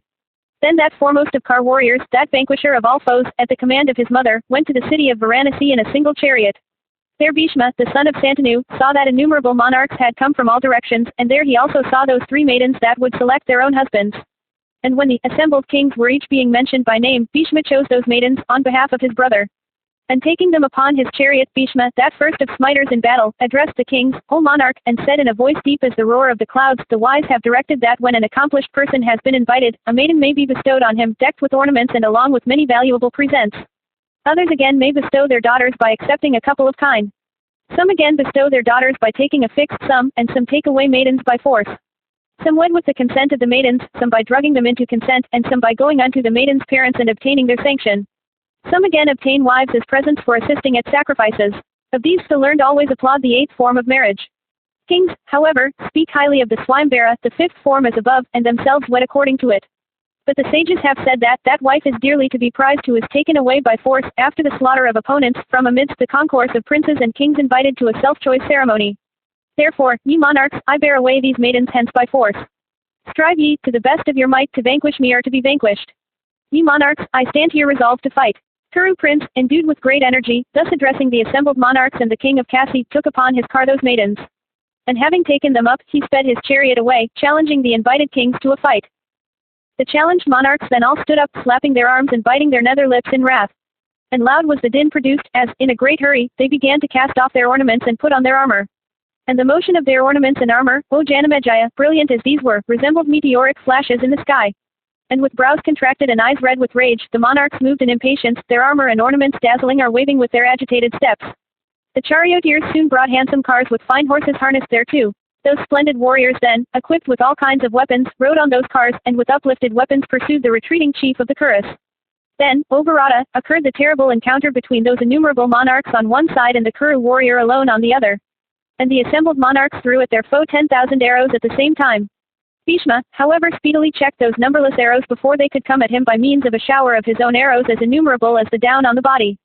Then those kings surrounded him from all sides and rained arrows on him like masses of clouds showering on the mountain breast. But Bhishma, arresting with his shafts the course of that arrowy downpour, pierced each of the monarchs with 3 shafts. The latter, in their turn, pierced Bhishma, each with 5 shafts. But, O king, Bhishma checked those by his prowess and pierced each of the contending kings with 2 shafts. The combat became so fierce with that dense shower of arrows and other missiles that it looked very much like the encounter between the Celestials and the Asuras of old, and men of courage who took no part in it were struck with fear even to look at the scene. Bhishma cut off, with his arrows, on the field of battle, bows, and flagstaffs, and coats of mail, and human heads by hundreds and thousands. And such was his terrible prowess and extraordinary lightness of hand, and such the skill with which he protected himself, that the contending Kar warriors, though his enemies, began to applaud him loudly. Then that foremost of all wielders of weapons, having vanquished in battle all those monarchs, pursued his way towards the capital of the Bharatas, taking those maidens with him. It was then, O king, that mighty Kar warrior, King Salya of immeasurable prowess, from behind summoned Bhishma, the son of Santanu, to an encounter. And desirous of obtaining the maidens, he came upon Bhishma like a mighty leader of a herd of elephants rushing upon another of his kind, and tearing with his tusks the latter's hips at the sight of a female elephant in heat. And Salya of mighty arms, moved by wrath, addressed Bhishma and said, Stay, stay. Then Bhishma, that tiger among men, that grinder of hostile armies, provoked by these words, flamed up in wrath like a blazing fire. Bow in hand, and brow furrowed into wrinkles, he stayed on his car, in obedience to Kshatriya usage, having checked its course in expectation of the enemy. All the monarchs, seeing him stop, stood there to become spectators of the coming encounter between him and Salya. The two then began to exhibit their prowess upon each other like roaring bulls of great strength at the sight of a cow in rut. Then that foremost of men, King Salya, covered Bhishma, the son of Santanu, with hundreds and thousands of swift-winged shafts. And those monarchs, seeing Salya thus covering Bhishma at the outset with innumerable shafts, wondered much and uttered shouts of applause. Beholding his lightness of hand in combat, the crowd of regal spectators became very glad and applauded Salya greatly.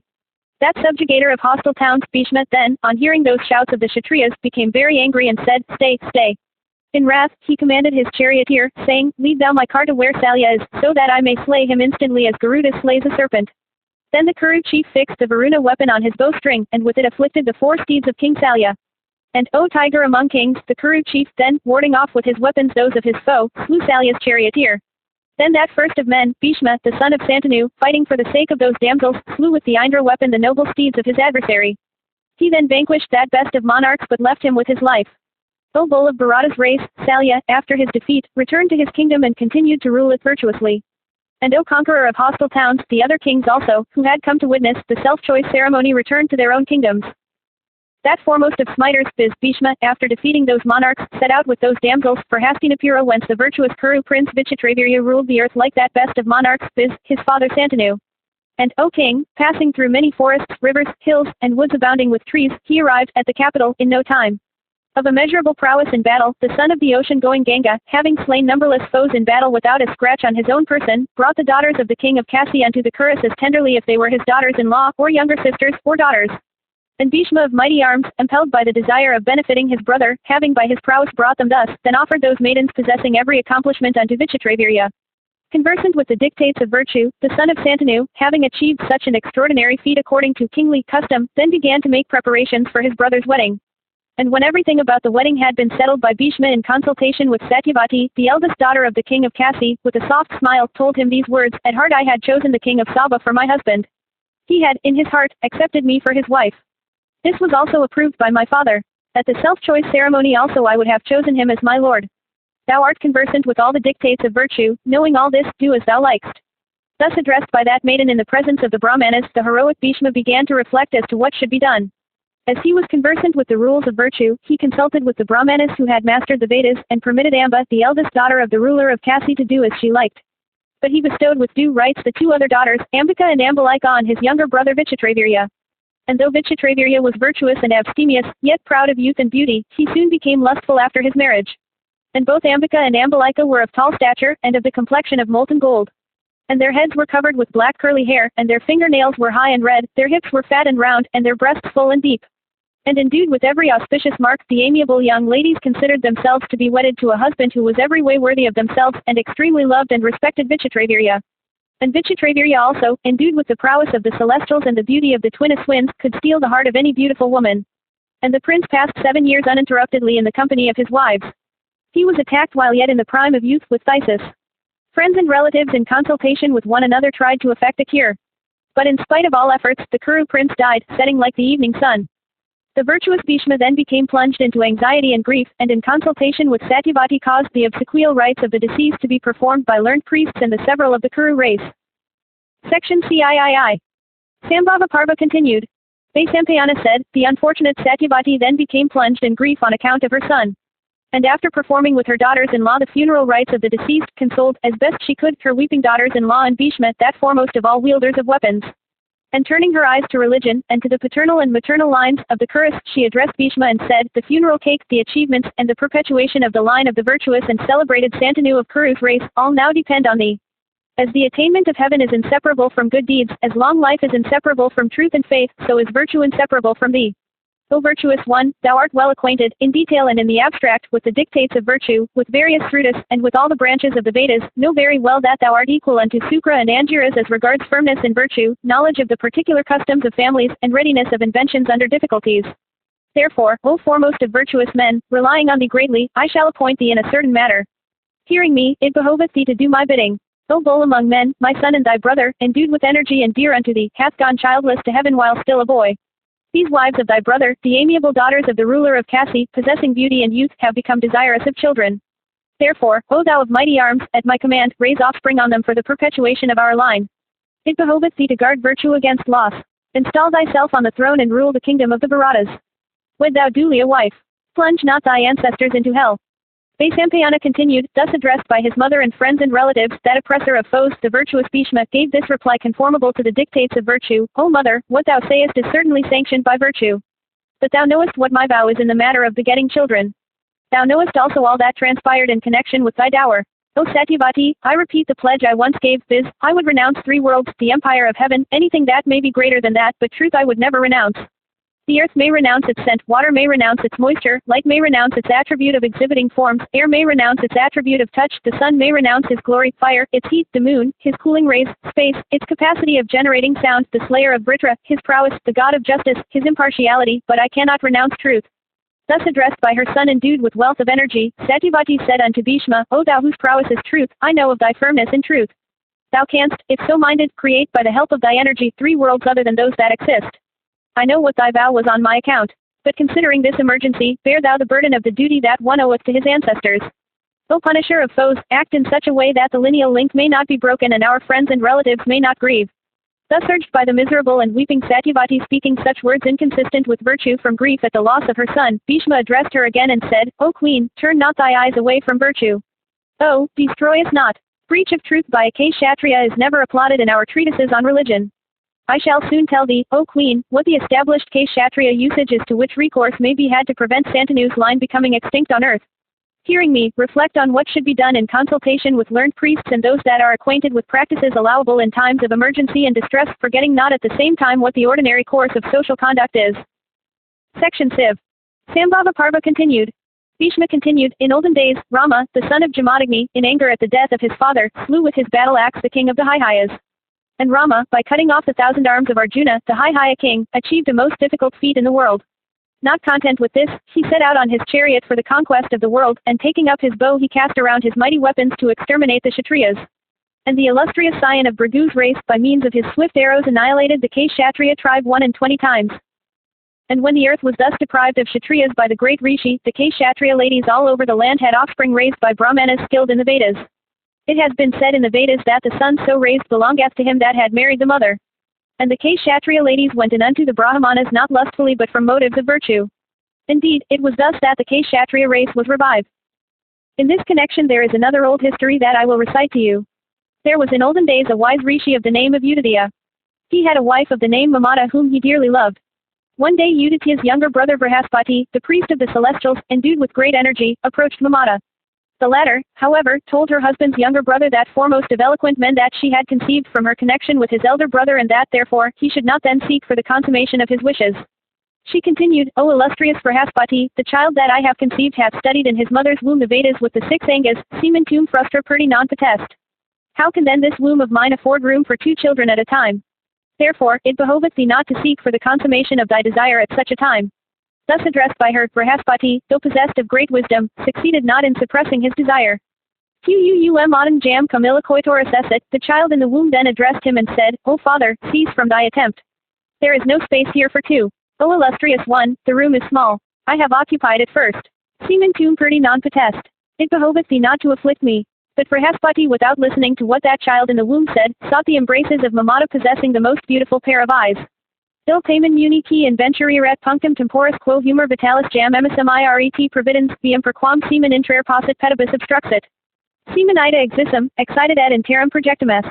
And the illustrious Brihaspati, beholding this, became indignant, and reproached Uditya's child and cursed him, saying, Because thou hast spoken to me in the way thou hast at a time of pleasure that is sought after by all creatures, perpetual darkness shall overtake thee. And from this curse of the illustrious Brihaspati Uditya's child who was equal unto Brihaspati in energy, was born blind and came to be called Durgatamas, enveloped in perpetual darkness. And the wise Durgatamas, possessed of a knowledge of the Vedas, though born blind, succeeded yet by virtue of his learning, in obtaining for a wife a young and handsome Brahmana maiden of the name of Pradweshi.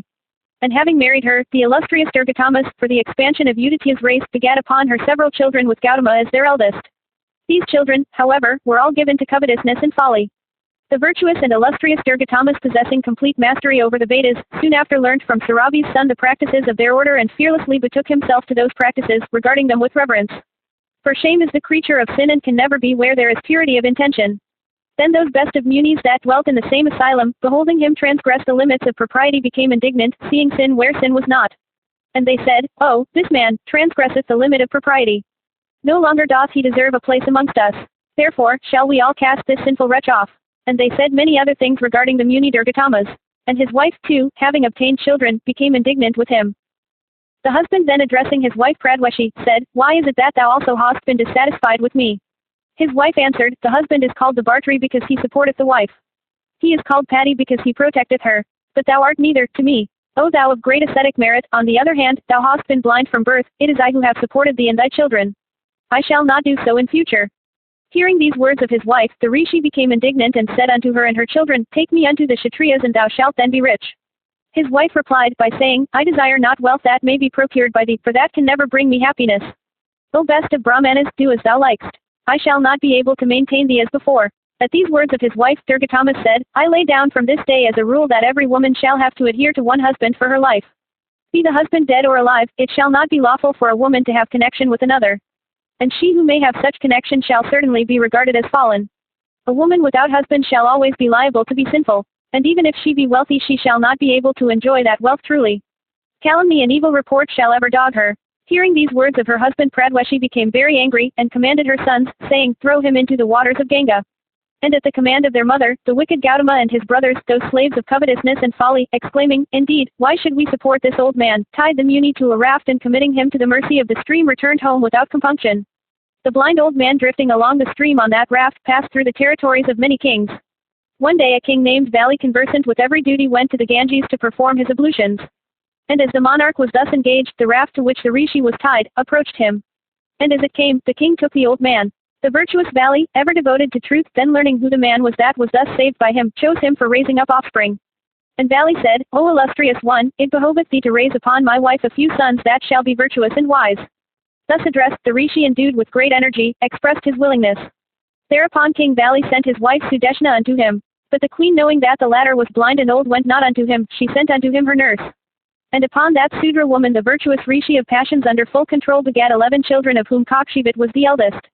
And beholding those 11 sons with Kakshivit as the eldest, who had studied all the Vedas and who like Rishis were utterers of Brahma and were possessed of great power, King Vali one day asked the Rishi, saying, "Are these children mine?" The Rishi replied, "No, they are mine. Kakshivit and others have been begotten by me upon a Sudra woman. Thy unfortunate queen Sudeshna, seeing me blind and old, insulted me by not coming herself but sending unto me, instead, her nurse." The king then pacified that best of Rishis and sent unto him his queen Sudeshna. The Rishi, by merely touching her person, said to her, "Thou shalt have 5 children named Anga, Banga, Kalinga, Pundra and Suma, who shall be like unto Surya, sun, himself in glory. And after their names as many countries shall be known on earth. It is after their names that their dominions have come to be called Anga, Banga, Kalinga, Pundra and Suma." It was thus that the line of Vali was perpetuated, in days of old, by a great Rishi. And it was thus also that many mighty bowmen and great car warriors wedded to virtue, sprung in the Kshatriya race from the seed of Brahmanas. Hearing this, O mother, do as thou likest, as regards the matter in hand. Section CV. Sambhava Parva continued. Bhishma continued, "Listen, O mother, to me as I indicate the means by which the Bharata line may be perpetuated. Let an accomplished Brahmana be invited by an offer of wealth, and let him raise offspring upon the wives of Vichitravirya."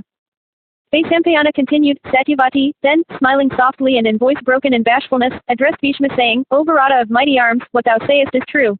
From my confidence in thee I shall now indicate the means of perpetuating our line. Thou shalt not be able to reject it, being conversant, as thou art, with the practices permitted in seasons of distress. In our race, thou art virtue, and thou art truth, and thou art too, our sole refuge. Therefore, hearing what I say truly, do what may be proper. My father was a virtuous man. For virtue's sake he had kept a ferry boat. One day, in the prime of my youth, I went to ply that boat. It so happened that the great and wise Rishi Parasara, that foremost of all virtuous men, came, and betook himself to my boat for crossing the Yamuna. As I was rowing him across the river, the Rishi became excited with desire and began to address me in soft words. The fear of my father was uppermost in my mind, but the terror of the Rishi's curse at last prevailed, and having obtained from him a precious boon, I could not refuse his solicitations. The Rishi by his energy brought me under his complete control, and gratified his desire then and there, having first enveloped the region in a thick fog. Before this there was a revolting fishy odor in my body, but the Rishi dispelled it and gave me my present fragrance. The Rishi also told me that by bringing forth his child in an island of the river, I would still continue to be a virgin. And the child of Parasara so born of me in my maidenhood hath become a great Rishi endued with large ascetic powers and known by the name of Dwaipayana, the island born. That illustrious Rishi, having by his ascetic power divided the Vedas into 4 parts, hath come to be called on earth by the name of Vyasa, the divider or arranger, and for his dark color, Krishna, the dark. Truthful in speech, free from passion, a mighty ascetic who hath burnt all his sins, he went away with his father immediately after his birth. Appointed by me and thee also, that rishi of incomparable splendor will certainly beget good children upon the wives of thy brother. He told me when he went away, Mother, think of me when thou art in difficulty. I will now call him up, if thou, O Bhishma of mighty arms, so desirest. If thou art willing, O Bhishma, I am sure that great ascetic will beget children upon Vichitravirya's field. Vaisampayana continued, mention being made of the great rishi, Bhishma with joint palms said, that man is truly intelligent who fixes his eyes judiciously on virtue, profit, and pleasure, and who after reflecting with patience, acteth in such a way that virtue may lead to future virtue, profit to future profit, and pleasure to future pleasure. Therefore, that which hath been said by thee and which, besides being beneficial to us, is consistent with virtue, is certainly the best advice and hath my full approval. And when Bhishma had said this, O thou of Kuru's race, Kali, Satyavati, thought of the Muni Dwaipayana, and Dwaipayana, who was then engaged in interpreting the Vedas, learning that he was being called up by his mother, came instantly unto her without anybody's knowing it. Satyavati then duly greeted her son and embraced him with arms, bathing him in her tears, for the daughter of the fisherman wept bitterly at the sight of her son after so long a time. And her first son, the great Vyasa, beholding her weeping, washed her with cool water, and bowing unto her, said, I have come, O mother, to fulfill thy wishes. Therefore, O virtuous one, command me without delay. I shall accomplish thy desire. The family priest of the Bharatas then worshipped the great rishi duly, and the latter accepted the offerings of worship, uttering the usual mantras. And gratified with the worship he received, he took his seat. Satyavati, beholding him seated at his ease, after the usual inquiries, addressed him and said, O learned one, sons derive their birth both from the father and the mother. They are, therefore, the common property of both parents. There cannot be the least doubt about it that the mother hath as much power over them as the father. As thou art, indeed, my eldest son according to the ordinance, O Brahmarshi, so is Vichitravirya my youngest son. And as Bhishma is Vichitravirya's brother on the father's side, so art thou his brother on the same mother's side. I do not know what you may think, but this is what, O son, I think. This Bhishma, the son of Santanu, devoted to truth, doth not for the sake of truth entertain the desire of either begetting children or ruling the kingdom. Therefore, from affection for thy brother Vichitravirya, for the perpetuation of our dynasty, for the sake of this Bhishma's request and my command, for kindness to all creatures, for the protection of the people and from the liberality of thy heart, O sinless one, it behoveth thee to do what I say. Thy younger brother hath left 2 widows like unto the daughters of the celestials themselves, endued with youth and great beauty. For the sake of virtue and religion, they have become desirous of offspring. Thou art the fittest person to be appointed. Therefore beget upon them children worthy of our race and for the continuance of our line. Vyasa, hearing this, said, O Satyavati, thou knowest what virtue is both in respect of this life and the other. O thou of great wisdom, thy affections also are set on virtue. Therefore, at thy command, making virtue my motive, I shall do what thou desirest. Indeed, this practice that is conformable to the true and eternal religion is known to me, I shall give unto my brother children that shall be like unto Mitra and Varuna. Let the ladies then duly observe for 1 full year the vow I indicate. They shall then be purified. No women shall ever approach me without having observed a rigid vow. Satyavati then said, O sinless one, it must be as thou sayest. Take such steps that the ladies may conceive immediately. In a kingdom where there is no king, the people perish from want of protection, sacrifices and other holy acts are suspended, the clouds send no showers, and the gods disappear. How can a kingdom be protected that hath no king? Therefore, see thou that the ladies conceive. Bhishma will watch over the children as long as they are in their mother's wombs.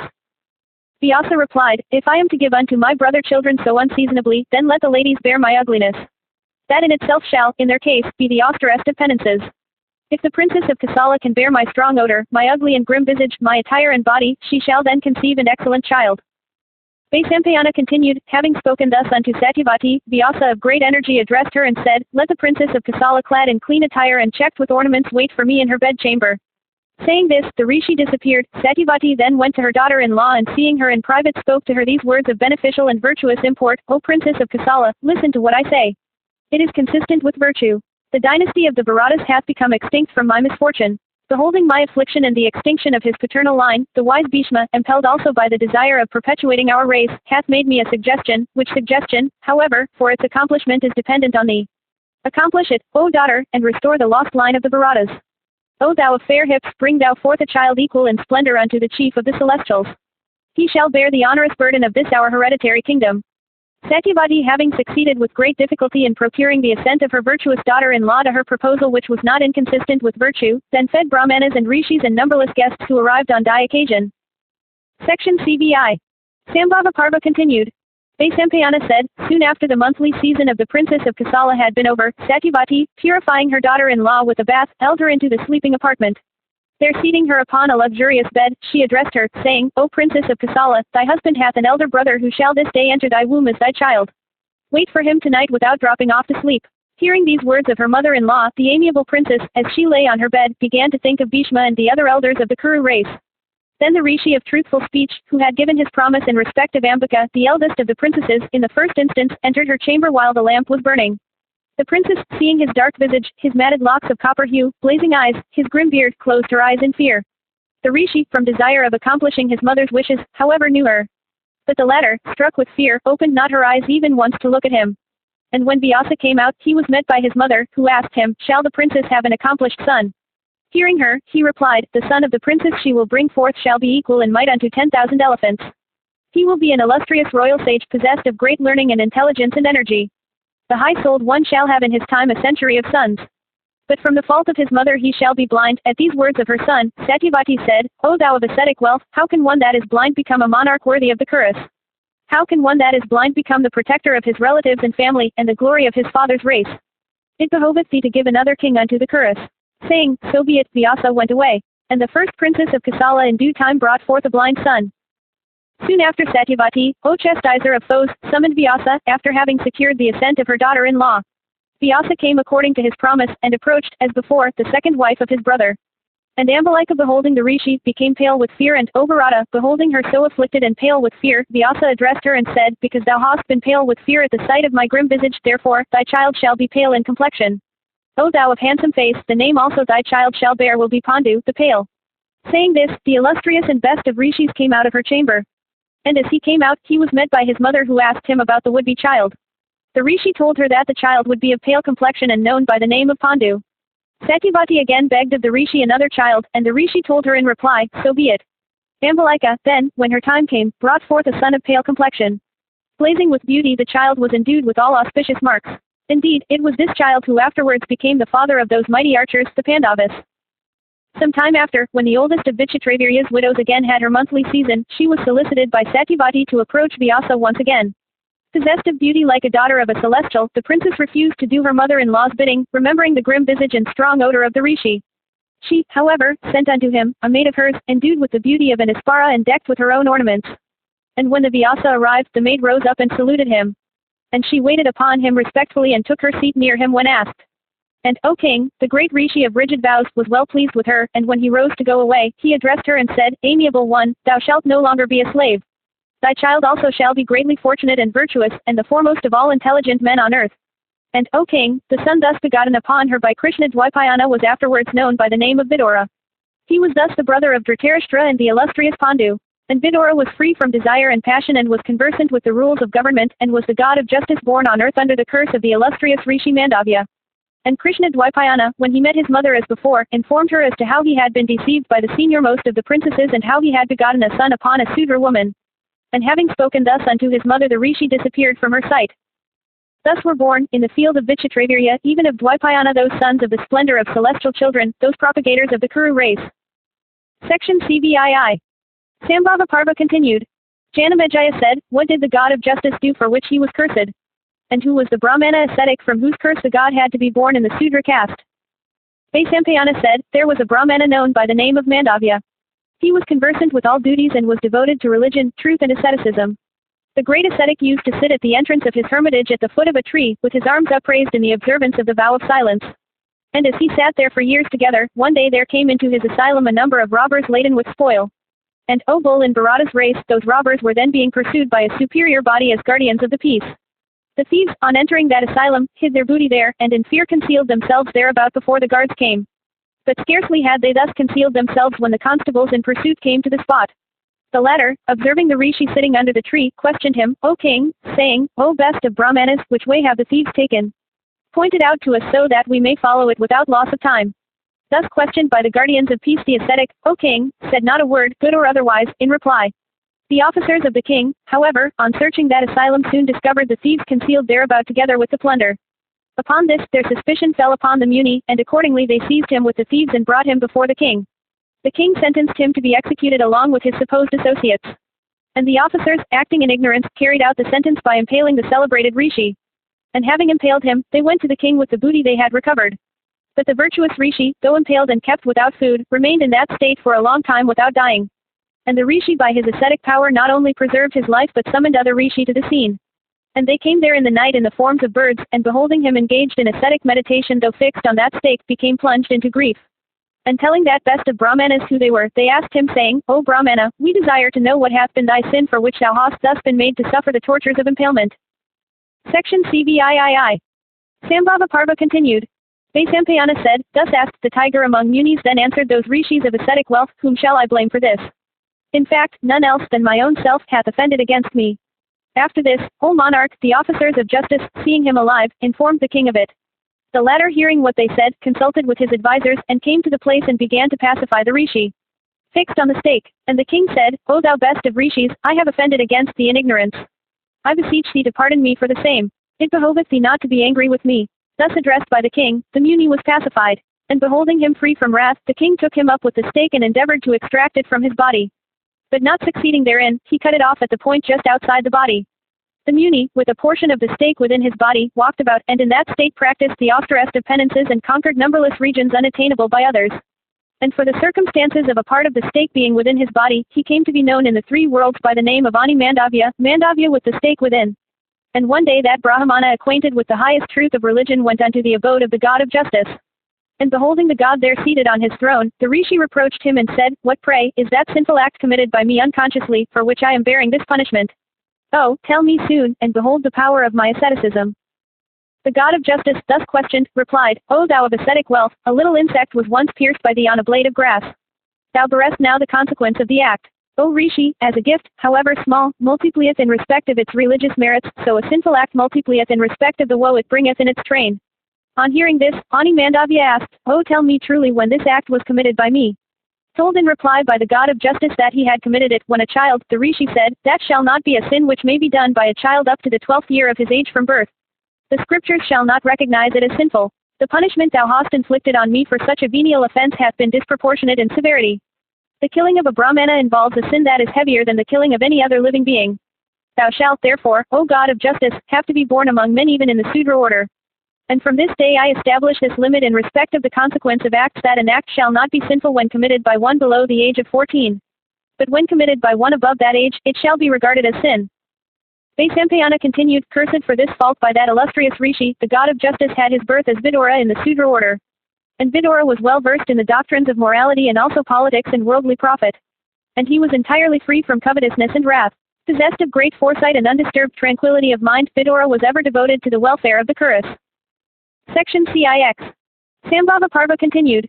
Vaisampayana said, Upon the birth of those three children, Kuruyangala, Kurukshetra, and the Kurus grew in prosperity. The earth began to yield abundant harvest, and the crops also were of good flavor. And the clouds began to pour rain in season, and trees became full of fruits and flowers. And the draft cattle were all happy, and the birds and other animals rejoiced exceedingly. And the flowers became fragrant, and the fruits became sweet. The cities and towns became filled with merchants, artisans, traders, and artists of every description. And the people became brave, learned, honest, and happy. And there were no robbers then, nor anybody who was sinful. And it seemed that the golden age had come upon every part of the kingdom. And the people devoted to virtuous acts, sacrifices, and truth, and regarding one another with love and affection grew in prosperity. And free from pride, wrath, and covetousness, they rejoiced in perfectly innocent sports. And the capital of the Kurus, full as the ocean, was a second Amaravati, teeming with hundreds of palaces and mansions, and possessing gates and arches dark as the clouds. And men in great cheerfulness sported constantly on rivers, lakes, and tanks, and in fine groves and charming woods. And the southern Kurus, in their virtuous rivalry with their northern kinsmen, walked about in the company of Siddhas and Charanas and Rishis. And all over that delightful country whose prosperity was thus increased by the Kurus, there were no misers and no widowed women. And the wells and lakes were ever full, the groves abounded with trees, and the houses and abodes of Brahmanas were full of wealth, and the whole kingdom was full of festivities. And, O king, virtuously ruled by Bhishma, the kingdom was adorned with hundreds of sacrificial stakes. And the wheel of virtue having been set in motion by Bhishma, and the country became so contented that the subjects of other kingdoms, quitting their homes, came to dwell there and increase its population. And the citizens and the people were filled with hope, upon seeing the youthful acts of their illustrious princes.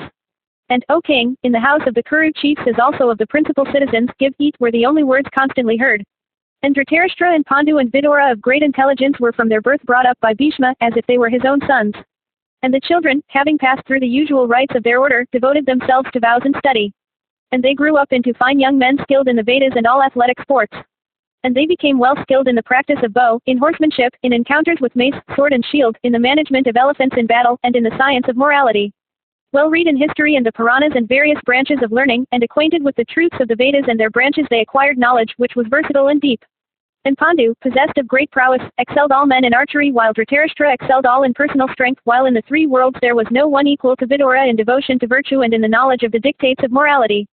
And beholding the restoration of the extinct line of Santanu, the saying became current in all countries that among mothers of heroes, the daughters of the king of Kasi were the first, that among countries Kuruyangala was the first, that among virtuous men, Vidura was the first, that among cities Hastinapura was the first.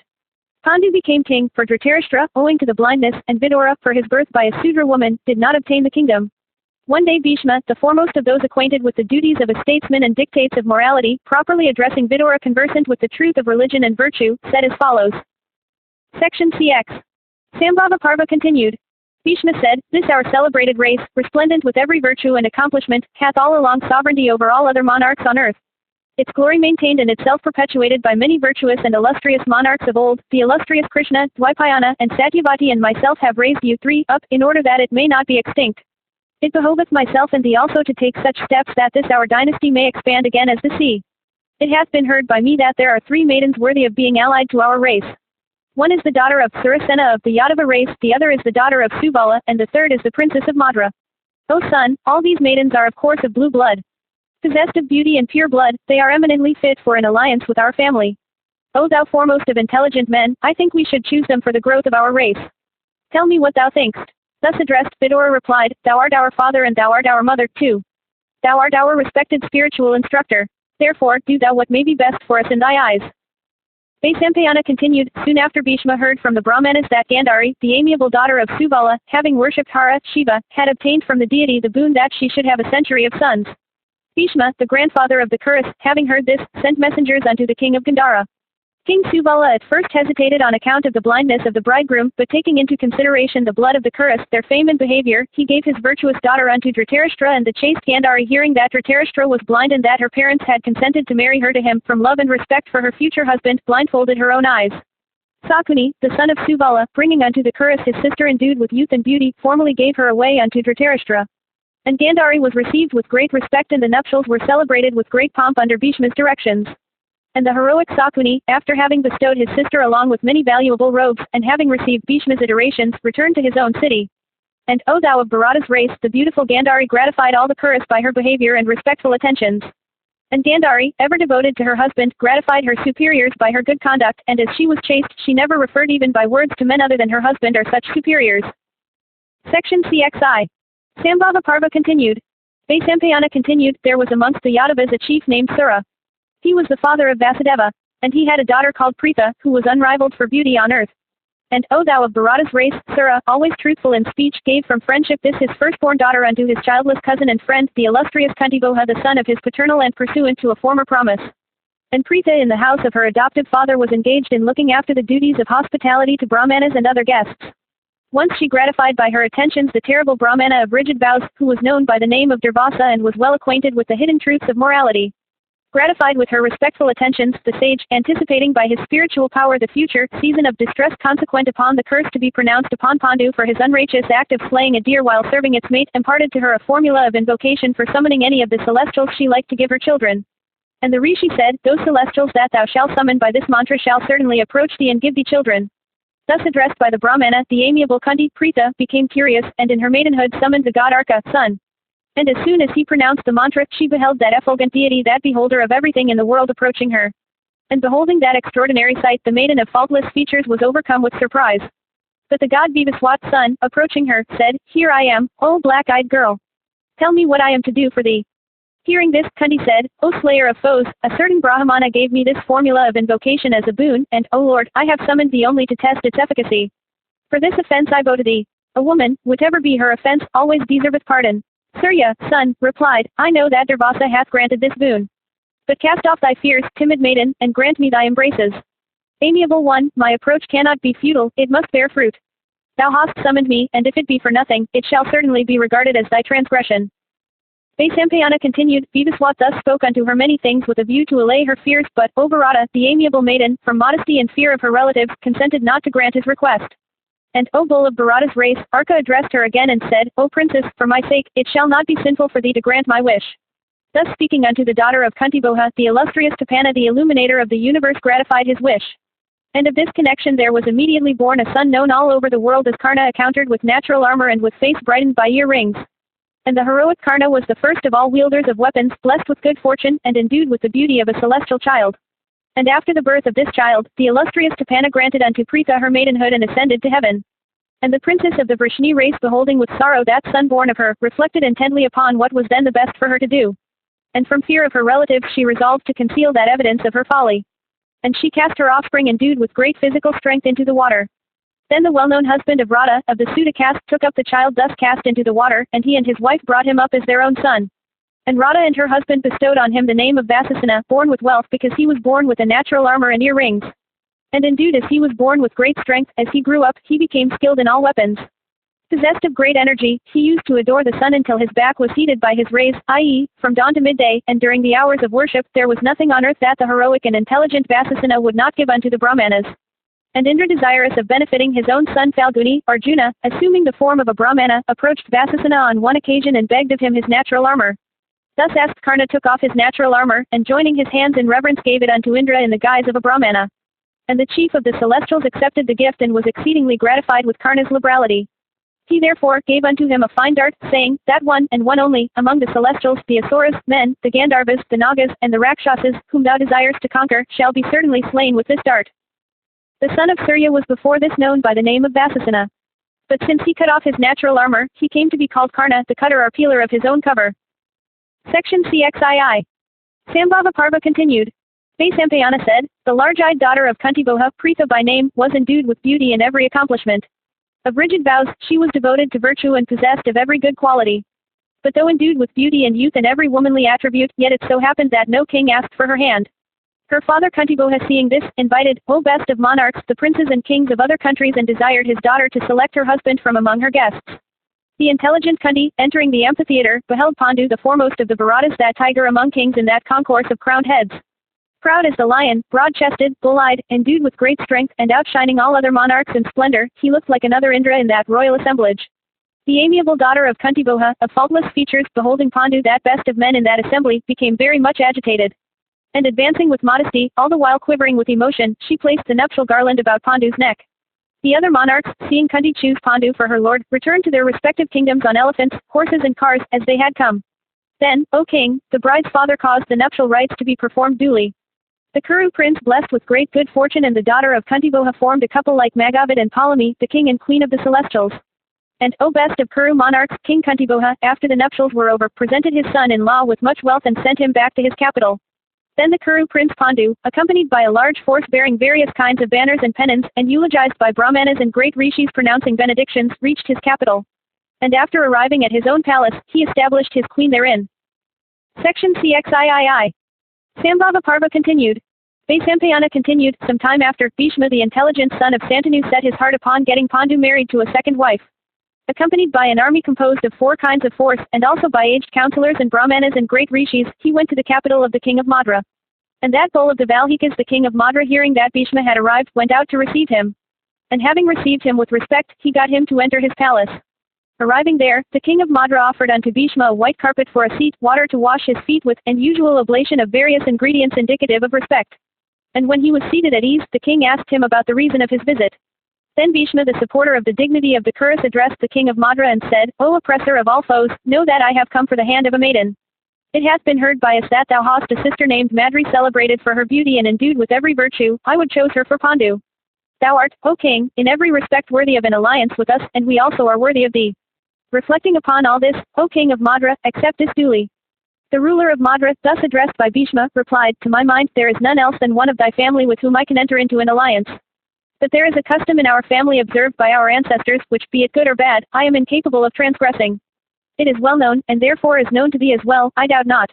Therefore, it is not proper for thee to say to me, Bestow thy sister. The custom to which I allude is our family custom. With us that is a virtue and worthy of observance. It is for this only, O slayer of foes, I cannot give thee any assurance in the matter of thy request. On hearing this, Bhishma answered the king of Madra, saying, O king, this, no doubt, is a virtue. The self-create himself hath said it. Thy ancestors were observant of custom. There is no fault to find with it. It is also well known, O Salya, that this custom in respect of family dignity hath the approval of the wise and the good. Saying this, Bhishma of great energy gave unto Salya much gold both coined and uncoined, and precious stones of various colors by thousands, and elephants and horses and cars, and much cloth and many ornaments, and gems and pearls and corals. And Salya, accepting with a cheerful heart those precious gifts, then gave away his sister decked in ornaments unto that bull of the Kuru race. Then the wise Bhishma, the son of the ocean-going Ganga, rejoiced at the issue of his mission, took Madri with him, and returned to the Kuru capital named after the elephant. Then selecting an auspicious day and moment as indicated by the wise for the ceremony, King Pandu was duly united with Madri. And after the nuptials were over, the Kuru king established his beautiful bride in handsome apartments. And, O King of Kings, that best of monarchs then gave himself up to enjoyment in the company of his two wives as best he liked and to the limit of his desires. And after 30 days had elapsed, the Kuru king, O monarch, started from his capital for the conquest of the world. And after reverentially saluting and bowing to Bhishma and the other elders of the Kuru race, and with adieus to Dhritarashtra and others of the family, and obtaining their leave, he set out on his grand campaign, accompanied by a large force of elephants, horses, and cars, and well pleased with the blessings uttered by all around and the auspicious rites performed by the citizens for his success. And Pandu, accompanied by such a strong force, marched against various foes. And that tiger among men, that spreader of the fame of the Kurus, first subjugated the robber tribes of Asarna. He next turned his army composed of innumerable elephants, cavalry, infantry, and charioteers, with standards of various colors against Durga, the ruler of the kingdom of Magadha, who was proud of his strength, and defended against numerous monarchs. And attacking him in his capital, Pandu slew him there, and took everything in his treasury and also vehicles and draft animals without number. He then marched into Mithila and subjugated the Vidihas. And then, O bull among men, Pandu held his army against Kasi, Samba, and Pundra, and by the strength and prowess of his arms spread the fame of the Kurus. And Pandu, that oppressor of foes, like unto a mighty fire whose far-reaching flames were represented by his arrows and splendor by his weapons, began to consume all kings that came in contact with him. These with their forces, vanquished by Pandu at the head of his army, were made the vassals of the Kurus. And all kings of the world, thus vanquished by him, regarded him as the one single hero on earth, even as the celestials regard Indra in heaven. And the kings of earth with joined palms bowed to him and waited on him with presents of various kinds of gems and wealth, precious stones and pearls and corals, and much gold and silver, and first-class kine and handsome horses and fine cars and elephants, and asses and camels and buffaloes, and goats and sheep, and blankets and beautiful hides, and cloths woven out of furs. And the king of Hastinapura, accepting those offerings, retraced his steps towards his capital, to the great delight of his subjects. And the citizens and others, filled with joy, and kings and ministers, all began to say, Oh, the fame of the achievements of Santanu, that tiger among kings, and of the wise Bharata, which were about to die, hath been revived by Pandu. They who robbed before the Kurus of both territory and wealth have been subjugated by Pandu the tiger of Hastinapura and made to pay tribute. And all the citizens with Bhishma at their head went out to receive the victorious king. They had not proceeded far when they saw the attendants of the king laden with much wealth, and the train of various conveyances laden with all kinds of wealth, and of elephants, horses, cars, kine, camels and other animals, was so long that they saw not its end. Then Pandu, beholding Bhishma, who was a father to him, worshipped his feet and saluted the citizens and others as each deserved. And Bhishma, too, embracing Pandu as his son who had returned victorious after grinding many hostile kingdoms, wept tears of joy. And Pandu, instilling joy into the hearts of his people with a flourish of trumpets and conchs and kettle drums, entered his capital. Section CXIV. Sambhava Parva continued. Vaisampayana said, Pandu, then, at the command of Dhritarashtra, offered the wealth he had acquired by the prowess of his arms to Bhishma, their grandmother Satyavati and their mothers. And he sent portion of his wealth to Vidura also. And the virtuous Pandu gratified his other relatives also with similar presents. Then Satyavati and Bhishma and the Kosala princes were all gratified with the presents Pandu made out of the acquisitions of his prowess. And Ambalika in particular, upon embracing her son of incomparable prowess, became as glad as the queen of heaven upon embracing Jayanta. And with the wealth acquired by that hero, Dhritarashtra performed 5 great sacrifices that were equal unto 100 great horse sacrifices, at all of which the offerings to Brahmanas were by hundreds and thousands. A little while after, O bull of Bharata's race, Pandu, who had achieved a victory over sloth and lethargy, accompanied by his 2 wives, Kunti and Madri, retired into the woods. Leaving his excellent palace with its luxurious beds, he became a permanent inhabitant of the woods, devoting the whole of his time to the chase of the deer. And fixing his abode in a delightful and hilly region overgrown with huge sala trees, on the southern slope of the Himavat mountains, he roamed about in perfect freedom. The handsome Pandu with his 2 wives wandered in those woods like Aravata, accompanied by 2 she-elephants. And the dwellers in those woods, beholding the heroic Bharata prince in the company of his wives, armed with sword, arrows, and bow, clad with his beautiful armor, and skilled in all excellent weapons, regarded him as the very god wandering amongst them.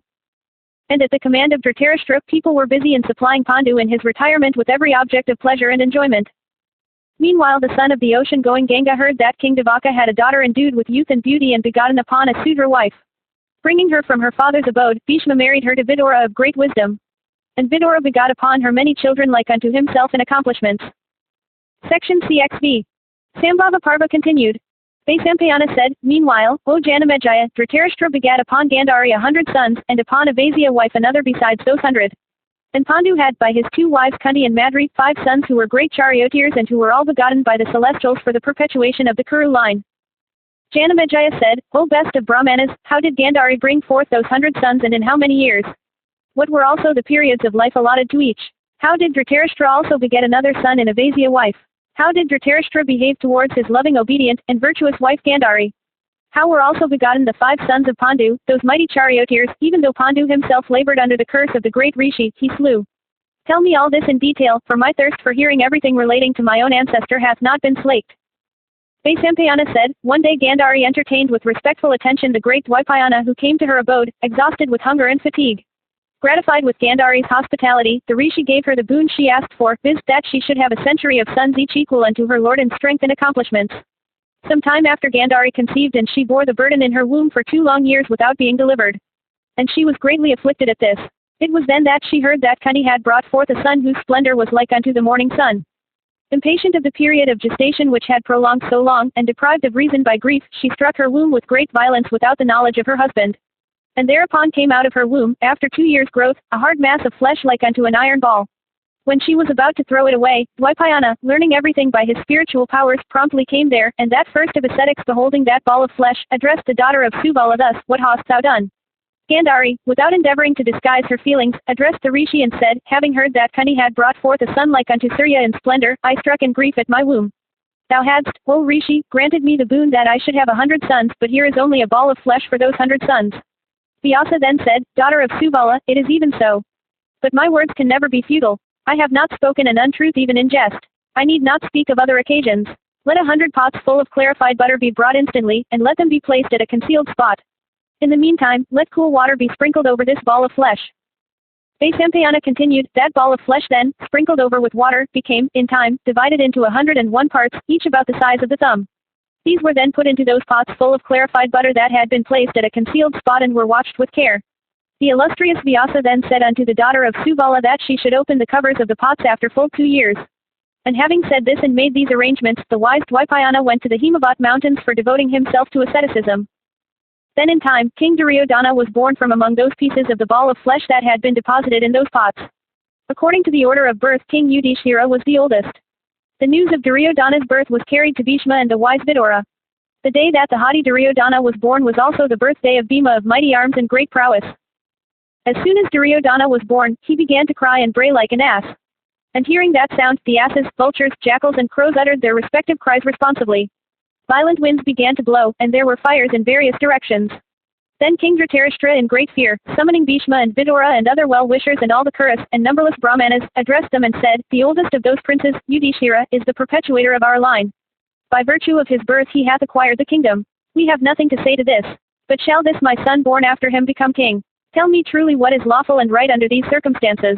As soon as these words were spoken, O Bharata, jackals and other carnivorous animals began to howl ominously, and marking those frightful omens all around, the assembled Brahmanas and the wise Vidura replied, O king, O bull among men, when these frightful omens are noticeable at the birth of thy eldest son, it is evident that he shall be the exterminator of thy race. The prosperity of all dependeth on his abandonment. Calamity there must be in keeping him. O king, if thou abandonest him, there remain yet thy 99 sons.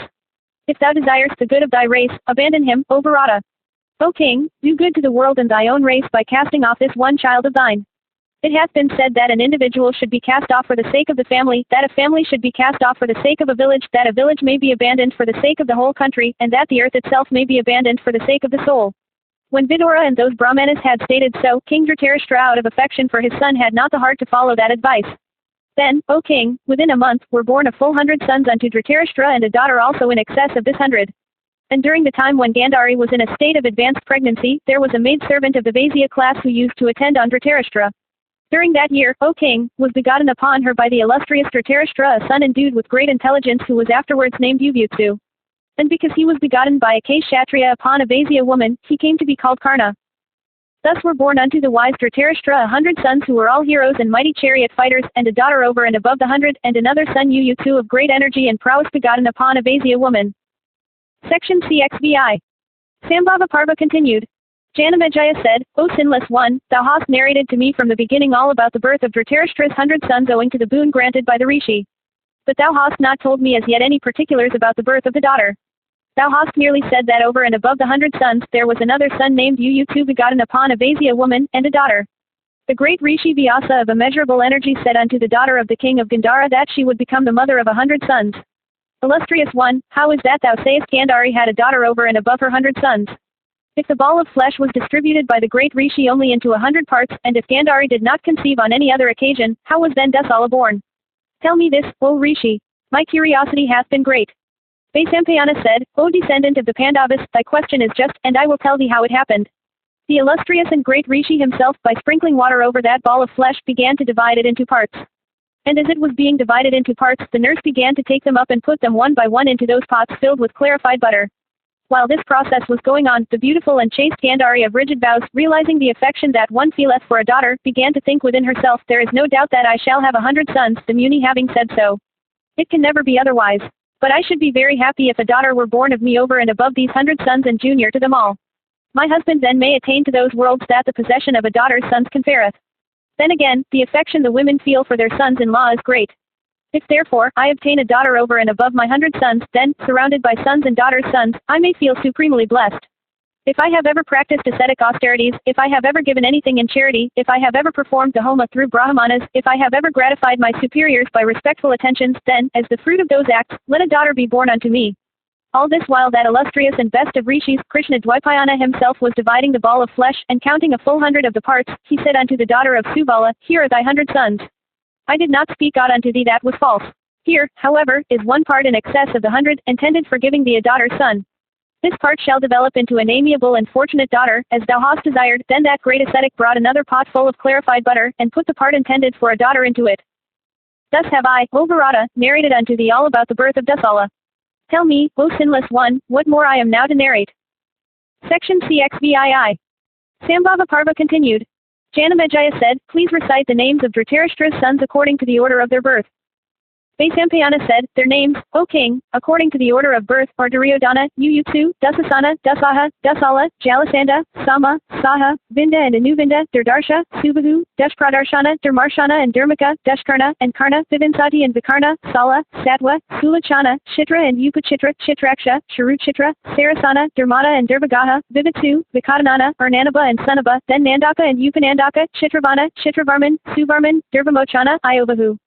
Mahabahu, Chitranga, Chitrakandala, Bhimavega, Bhimavala, Balaki, Balavardhana, Agrayuda, Bhima, Karna, Kanakaya, Dridhayuda, Dridavarman, Dridakshatra, Somakatri, Anudara, Dridasanda, Jarasanda, Satyasanda, Sada, Suvik, Agrazravas, Agrasena, Sanani, Dushparajaya, Aparhita, Kundasayan, Visalaksha, Duradara, Dridahasta, Sahasta, Vitavega, and Suvarchas, Adityaketu, Vavashan, Nagadatta, Agrayan, Kavachan, Krathana, Kunda, Kundadara, Donardara, the heroes, Ugra and Bhimaratha, Vairavahu, Alalupa, Abhaya, and Radrakarman, and Dridaratha, Anadrishaya, Kundapedan, Vairavi, Durgalochana Pramatha, and Pramathi and the powerful Durgarama, Durgavahu, Mahabahu, Vayadhoru, Kanakadvaha, Kundasi and Varahas. Besides these 100 sons, there was a daughter named Dusala. All were heroes and Atirathas, and were well skilled in warfare. All were learned in the Vedas, and all kinds of weapons. And, O king, worthy wives were in time selected for all of them by Dhritarashtra after proper examination. And King Dhritarashtra, O monarch, also bestowed Dusala, in proper time and with proper rites, upon Jayadratha, the king of Sindhu. Section CXVII. Sambhava Parva continued. Janamejaya said, O utterer of Brahma, thou hast recited everything about the extraordinary birth among men of the sons of Dhritarashtra in consequence of the Rishi's grace. Thou hast also said what their names are, according to the order of their birth. O Brahmana, I have heard all these from thee. But tell me now all about the Pandavas. While reciting the incarnations on earth of the celestial, the Asuras, and the beings of other classes, thou saidst that the Pandavas were all illustrious and endued with the prowess of gods, and that they were incarnate portion of the celestials themselves. I desire, therefore, to hear all about those beings of extraordinary achievements beginning from the moment of their birth. O Vaisampayana, recite thou their achievements. Vaisampayana said, O king, one day Pandu, while roaming about in the woods, on the southern slopes of the Himavat, that teemed with deer and wild animals of fierce disposition, saw a large deer, that seemed to be the leader of a herd, serving his mate. Beholding the animals, the monarch pierced them both with 5 of his sharp and swift arrows winged with golden feathers. O monarch, that was no deer that Pandu struck at, but a rishi's son of great ascetic merit who was enjoying his mate in the form of a deer.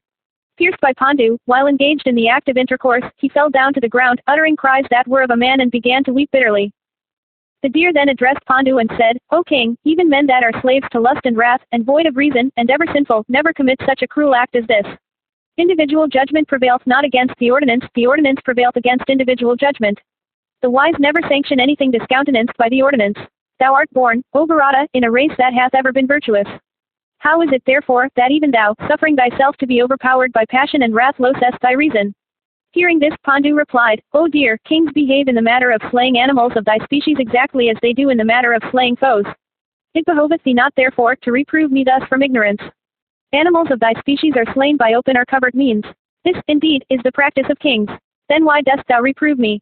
Formerly, the Rishi Agastya, while engaged in the performance of a grand sacrifice, chased the deer, and devoted every deer in the forest unto the gods in general. Thou hast been slain, pursuant to the usage sanctioned by such precedent. Wherefore reprovest us then? For his especial sacrifices Agastya performed the homa with fat of the deer." The deer then said, "O king, men do not let fly their arrows at their enemies when the latter are unprepared. But there is a time for doing it, viz., after declaration of hostilities. Slaughter at such a time is not censurable." Pandu replied, "It is well known that men slay deer by various effective means without regarding whether the animals are careful or careless. Therefore, O deer, why dost thou reprove me?" The deer then said, "O king, I did not blame thee for thy having killed a deer, or for the injury thou hast done to me. But, instead of acting so cruelly, thou shouldst have waited till the completion of my act of intercourse. What man of wisdom and virtue is there that can kill a deer while engaged in such an act? The time of sexual intercourse is agreeable to every creature and productive of good to all. O king, with this my mate I was engaged in the gratification of my sexual desire. But that effort of mine hath been rendered futile by thee. O king of the Kuras, as thou art born in the race of the Pauravas ever noted for white virtuous deeds, such an act hath scarcely been worthy of thee. O Bharata, this act must be regarded as extremely cruel, deserving of universal execration, infamous, and sinful, and certainly leading to hell. Thou art acquainted with the pleasures of sexual intercourse. Thou art acquainted also with the teaching of morality and dictates of duty. Like unto a celestial as thou art, it behoveth thee not to do such an act as leadeth to hell. O best of kings, thy duty is to chastise all who act cruelly, who are engaged in sinful practices and who have thrown to the winds religion, profit, and pleasure as explained in the scriptures. What hast thou done, O best of men, in killing me who have given thee no offense? I am, O king, a Muni who liveth on fruits and roots, though disguised as a deer. I was living in the woods in peace with all. Yet thou hast killed me, O king, for which I will curse thee certainly. As thou hast been cruel unto a couple of opposite sexes, death shall certainly overtake thee as soon as thou feelest the influence of sexual desire. I am a Muni of the name of Kindama, possessed of ascetic merit. I was engaged in sexual intercourse with this deer, because my feelings of modesty did not permit me to indulge in such an act in human society. In the form of a deer I rove in the deep woods in the company of other deer. Thou hast slain me without knowing that I am a Brahmana, the sin of having slain a Brahmana shall not therefore be thine. But senseless man, as you have killed me, disguised as a deer, at such a time, thy fate shall certainly be even like mine. When, approaching thy wife lustfully, thou wilt unite with her even as I had done with mine, in that very state shalt thou have to go to the world of the spirits. And that wife of thine with whom thou mayest be united in intercourse at the time of thy death shall also follow thee with affection and reverence to the domains of the king of the dead. Thou hast brought me grief when I was happy. So shall grief come to thee when thou art in happiness." Vaisampayana continued, saying this, that deer, afflicted with grief gave up the ghost, and Pandu also was plunged in woe at the sight. Section CXIX. Sambhava Parva continued. Vaisampayana said, after the death of that deer, King Pandu with his wives was deeply afflicted and wept bitterly. And he exclaimed, the wicked, even if born in virtuous families, deluded by their own passions, become overwhelmed with misery as the fruit of their own deeds. I have heard that my father, though begotten by Santanu of virtuous soul, was cut off while still a youth, only because he had become a slave to his lust. In the soil of that lustful king, the illustrious Rishi Krishna Dwaipayana himself, of truthful speech, begot me. A son though I am of such a being, with my wicked heart wedded to vice, I am yet leading a wandering life in the woods in the chase of the deer. Oh, the very gods have forsaken me. I shall seek salvation now. The great impediments to salvation are the desire to beget children, and other concerns of the world. I shall now adopt the brahmacharya mode of life and follow in the imperishable wake of my father. I shall certainly bring my passions under complete control by severe ascetic penances. Forsaking my wives and other relatives and shaving my head, alone shall I wander over the earth begging for my subsistence from each of these trees standing here. Forsaking every object of affection and aversion, and covering my body with dust, I shall make the shelter of trees or deserted houses my home. I shall never yield to influence of sorrow or joy, and I shall regard slander and eulogy in the same light. I shall not seek benedictions or vows. I shall be at peace with all, and shall not accept gifts. I shall not mock anybody, nor shall I knit my brows at any one, but shall be ever cheerful and devoted to the good of all creatures. I shall not harm any of the four orders of life gifted with power of locomotion or otherwise, viz., oviparous and viviparous creatures and worms and vegetables. But on the contrary, preserve an equality of behavior towards all, as if they were my own children. Once a day shall I beg of 5 or 10 families at the most, and if I do not succeed in obtaining alms, I shall then go without food. I shall rather stint myself than beg more than once of the same person. If I do not obtain anything after completing my round of 7 or 10 houses, moved by covetousness, I shall not enlarge my round. Whether I obtain or fail to obtain alms, I shall be equally unmoved like a great ascetic. One lopping off an arm of mine with a hatchet, and one smearing another arm with sandal paste, shall be regarded by me equally. I shall not wish prosperity to the one or misery to the other. I shall not be pleased with life or displeased with death. I shall neither desire to live nor to die. Washing my heart of all sins, I shall certainly transcend those sacred rites productive of happiness that men perform in auspicious moments, days, and periods. I shall also abstain from all acts of religion and profit, and also those that lead to the gratification of the senses. Freed from all sins and snares of the world, I shall be like the wind, subject to none. Following the path of fearlessness and bearing myself in this way, I shall at last lay down my life. Destitute of the power of begetting children, firmly adhering to the line of duty, I shall not certainly deviate therefrom in order to tread in the vile path of the world that is so full of misery. Whether respected or disrespected in the world, that man who from covetousness casteth on others a begging look, certainly behaveth like a dog. Destitute as I am of the power of procreation, I should not certainly, from desire of offspring, solicit others to give me children. Vaisampayana continued. The king, having thus wept in sorrow, with a sigh looked at his 2 wives Kunti and Madri, and addressing them said, Let the princess of Kosala, my mother, Vidura, the king with our friends, the venerable Satyavati, Bhishma, the priests of our family, illustrious Soma-drinking Brahmanas of rigid vows, and all elderly citizens depending on us, be informed, after being prepared for it, that Pandu hath retired into the woods to lead a life of asceticism. Hearing these words of their lord, who had set his heart on a life of asceticism in the woods, both Kunti and Madri addressed him in these proper words, O bull of Bharata's race, there are many other modes of life which thou canst adopt, and in which thou canst undergo the severest penances along with us, thy wedded wives, in which for the salvation of thy body, freedom from rebirth, thou mightest obtain heaven. We also, in the company of our Lord, and for his benefit, controlling our passions and bidding adieu to all luxuries, shall subject ourselves to the severest austerities. O king, O thou of great wisdom, if thou abandonest us, we shall then this very day truly depart from this world. Pandu replied, If, indeed, this your resolve springeth from virtue, then with you both I shall follow the imperishable path of my fathers.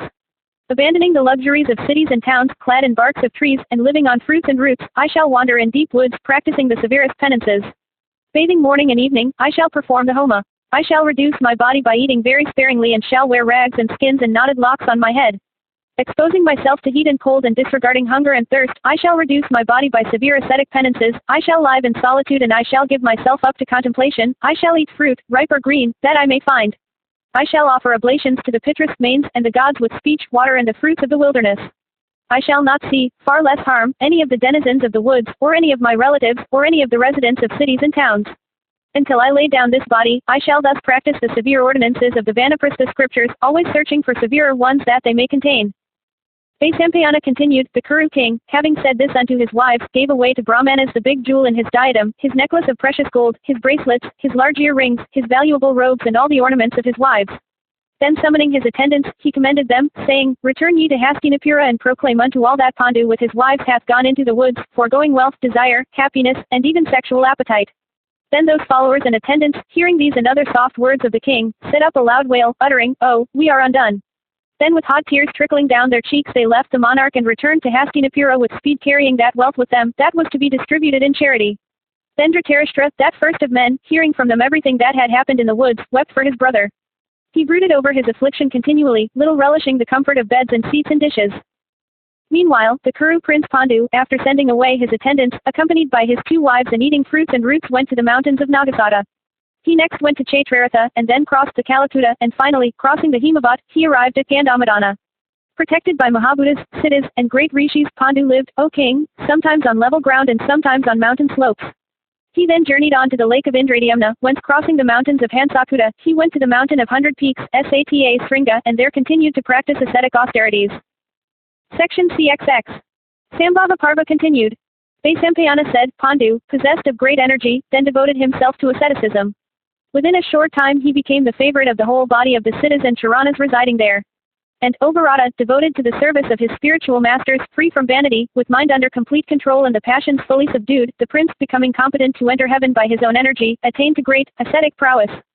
Some of the rishis would call him brother, some friend, while others cherished him as their son.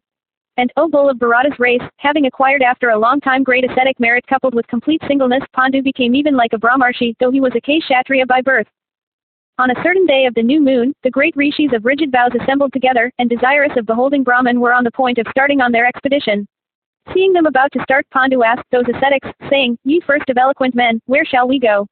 The rishis answered, "There will be a great gathering today, in the abode of Brahman, of celestials, rishis and pitris.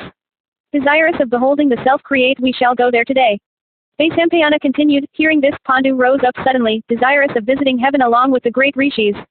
Accompanied by his 2 wives, when he was on the point of following the rishis in the northerly direction from the mountain of 100 peaks, those ascetics addressed him saying, "In our northward march, while gradually ascending the king of mountains, we have seen on its delightful breast many regions inaccessible to ordinary mortals, retreats also of the gods, and Gandharvas and Apsaras, with palatial mansions by hundreds clustering thick around and resounding with the sweet notes of celestial music. The gardens of Kuvera laid out on even and uneven grounds, banks of mighty rivers, and deep caverns. There are many regions also on those heights that are covered with perpetual snow and are utterly destitute of vegetable and animal existence. In some places the downpour of rain is so heavy that they are perfectly inaccessible and incapable of being utilized for habitation. Not to speak of other animals, even winged creatures cannot cross them. The only thing that can go there is air, and the only beings, citizen great rishis. How shall these princesses ascend those heights of the king of mountains? Unaccustomed to pain, shall they not droop in affliction? Therefore, come not with us, O bull of Bharata's race." Pandu replied, "Ye fortunate ones, it is said that for the songless there is no admittance into heaven. I am songless. I in affliction I speak unto you. I am afflicted because I have not been able to discharge the debt I owe to my ancestors. It is certain that with the dissolution of this my body my ancestors perish. Men are born on this earth with 4 debts, viz. Those due unto the deceased, ancestors, the gods, the rishis, and other men.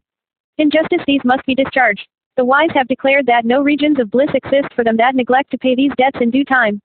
The gods are paid, gratified, by sacrifices, the rishis, by study, meditation, and asceticism, the deceased, ancestors, by begetting children and offering the funeral cake, and, lastly other men, by leading a humane and inoffensive life.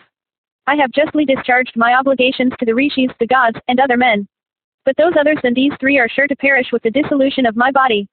Ye ascetics, I am not yet freed from the debt I owe to my deceased ancestors. The best of men are born in this world to beget children for discharging that debt. I would ask you, should children be begotten in my soil, upon my wives, as I myself was begotten in the soil of my father by the eminent rishi?" The rishis said, "O king of virtuous soul, there is progeny in store for thee, that is sinless and blessed with good fortune and like unto the gods. We behold it all with our prophetic eyes. Therefore, O tiger among men, accomplish by your own acts that which destiny pointeth at. Men of intelligence, acting with deliberation, always obtain good fruits. It behoveth thee, therefore, O king, to exert thyself. The fruits thou wouldst obtain are distinctly visible. Thou wouldst really obtain accomplished and agreeable progeny." Vaisampayana continued, hearing these words of the ascetics, Pandu, remembering the loss of his procreative powers owing to the curse of the deer, began to reflect deeply. And calling his wedded wife the excellent Kundi, unto him, he told her in private, "Strive thou to raise offspring at this time of distress. The wise expounders of the eternal religion declare that a son, O Kundi, is the cause of virtuous fame in the 3 worlds.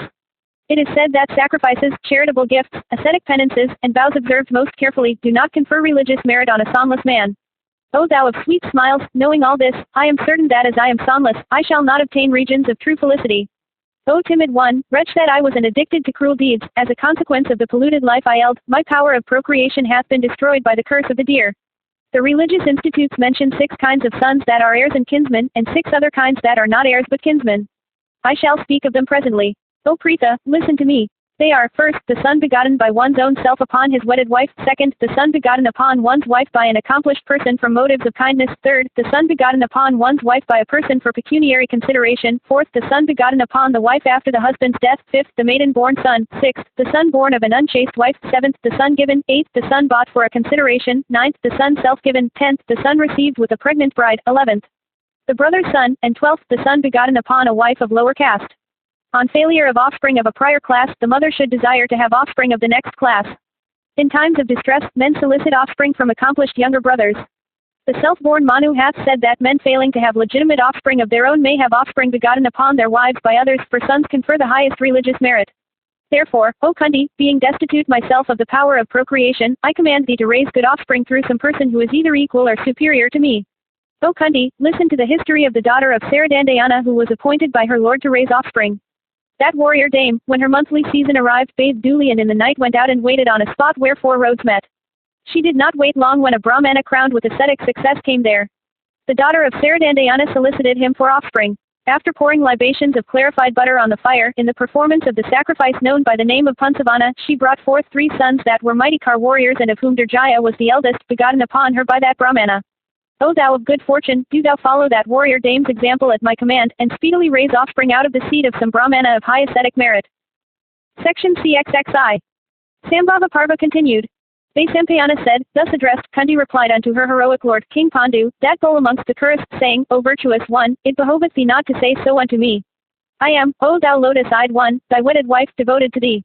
O, Bharata of mighty arms, thyself shalt, in righteousness, beget upon me children endued with great energy. Then I shall ascend to heaven with thee, O prince of Kuru's race, receive me in thy embrace for begetting children. I shall not certainly, even in imagination, accept any other man except thee in my embraces. What other man is there in this world superior to thee? O virtuous one, listen to this Puranic narrative that hath been, O thou of large eyes, heard by me, and that I shall presently narrate. There was, in ancient times, a king in the race of Puru, known by the name of Vayashidaswa. He was devoted to truth and virtue. Of virtuous soul and mighty arms, on one occasion, while he was performing a sacrifice the gods with Indra and the great rishis came to him, and Indra was so intoxicated with the soma juice he drank and the brahmanas with the large presents they received, that both the gods and the great rishis began themselves to perform everything appertaining to that sacrifice of the illustrious royal sage. And thereupon Vayashidaswa began to shine above all men like the sun appearing in double splendor after the season of frost is over. And the powerful Vayashidaswa, who was endued with the strength of 10 elephants, very soon performed the horse sacrifice, overthrowing, O best of monarchs, all the kings of the east, the north, the west and the south, and exacted tributes from them all. There is an anecdote, O best of the Kuras, that is sung by all reciters of the Puranas, in connection with that first of all men, the illustrious Vayashidaswa, having conquered the whole earth up to the coast of the sea, Vayashidaswa protected every class of his subjects as a father does his own begotten sons, performing many great sacrifices he gave away much wealth to the Brahmanas. After collecting unlimited jewels and precious stones he made arrangements for performing still greater ones. And he performed also the Agnishtoma and other special Vedic sacrifices, extracting great quantities of soma juice. And, O king, Vayashidaswa had for his dear wife Bhadra, the daughter of Kakshibit, unrivaled for beauty on earth. And it hath been heard by us that the couple loved each other deeply. King Vayashidaswa was seldom separated from his wife. Sexual excess, however, brought on an attack of phthisis and the king died within a few days, sinking like the sun in his glory. Then Bhadra, his beautiful queen, was plunged into woe, and as she was sonless, O tiger among men, she wept in great affliction. Listen to me, O king, as I narrate to you all that Bhadra said with bitter tears trickling down her cheeks. O virtuous one, she said, women serve no purpose when their husbands are dead. She who liveth after her husband is dead, draggeth on a miserable existence that can hardly be called life. O bull of the Kshatriya order, death is a blessing to women without husbands. I wish to follow the way thou hast gone. Be kind and take me with thee. In thy absence, I am unable to bear life even for a moment. Be kind to me, O king, and take me hence pretty soon.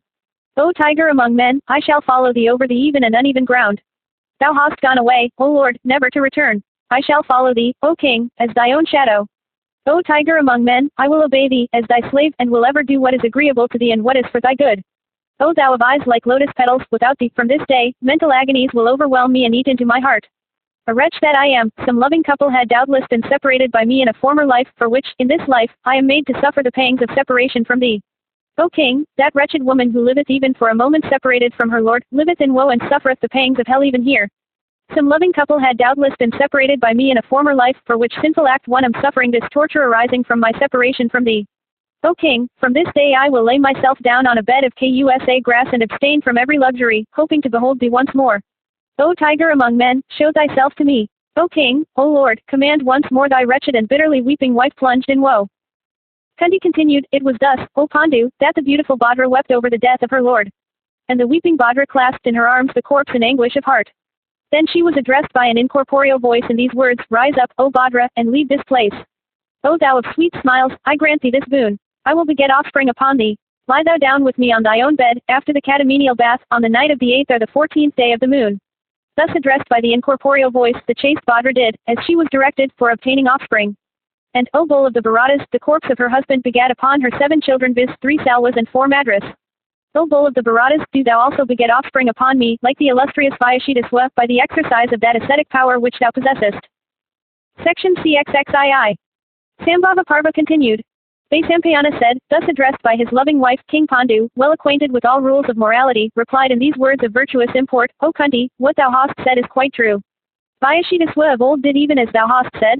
Indeed he was equal unto the celestials themselves. But I shall now tell thee about the practices of old indicated by illustrious rishis, fully acquainted with every rule of morality. O thou of handsome face and sweet smiles, women formerly were not immured within houses and dependent on husbands and other relatives. They used to go about freely, enjoying themselves as best as they liked.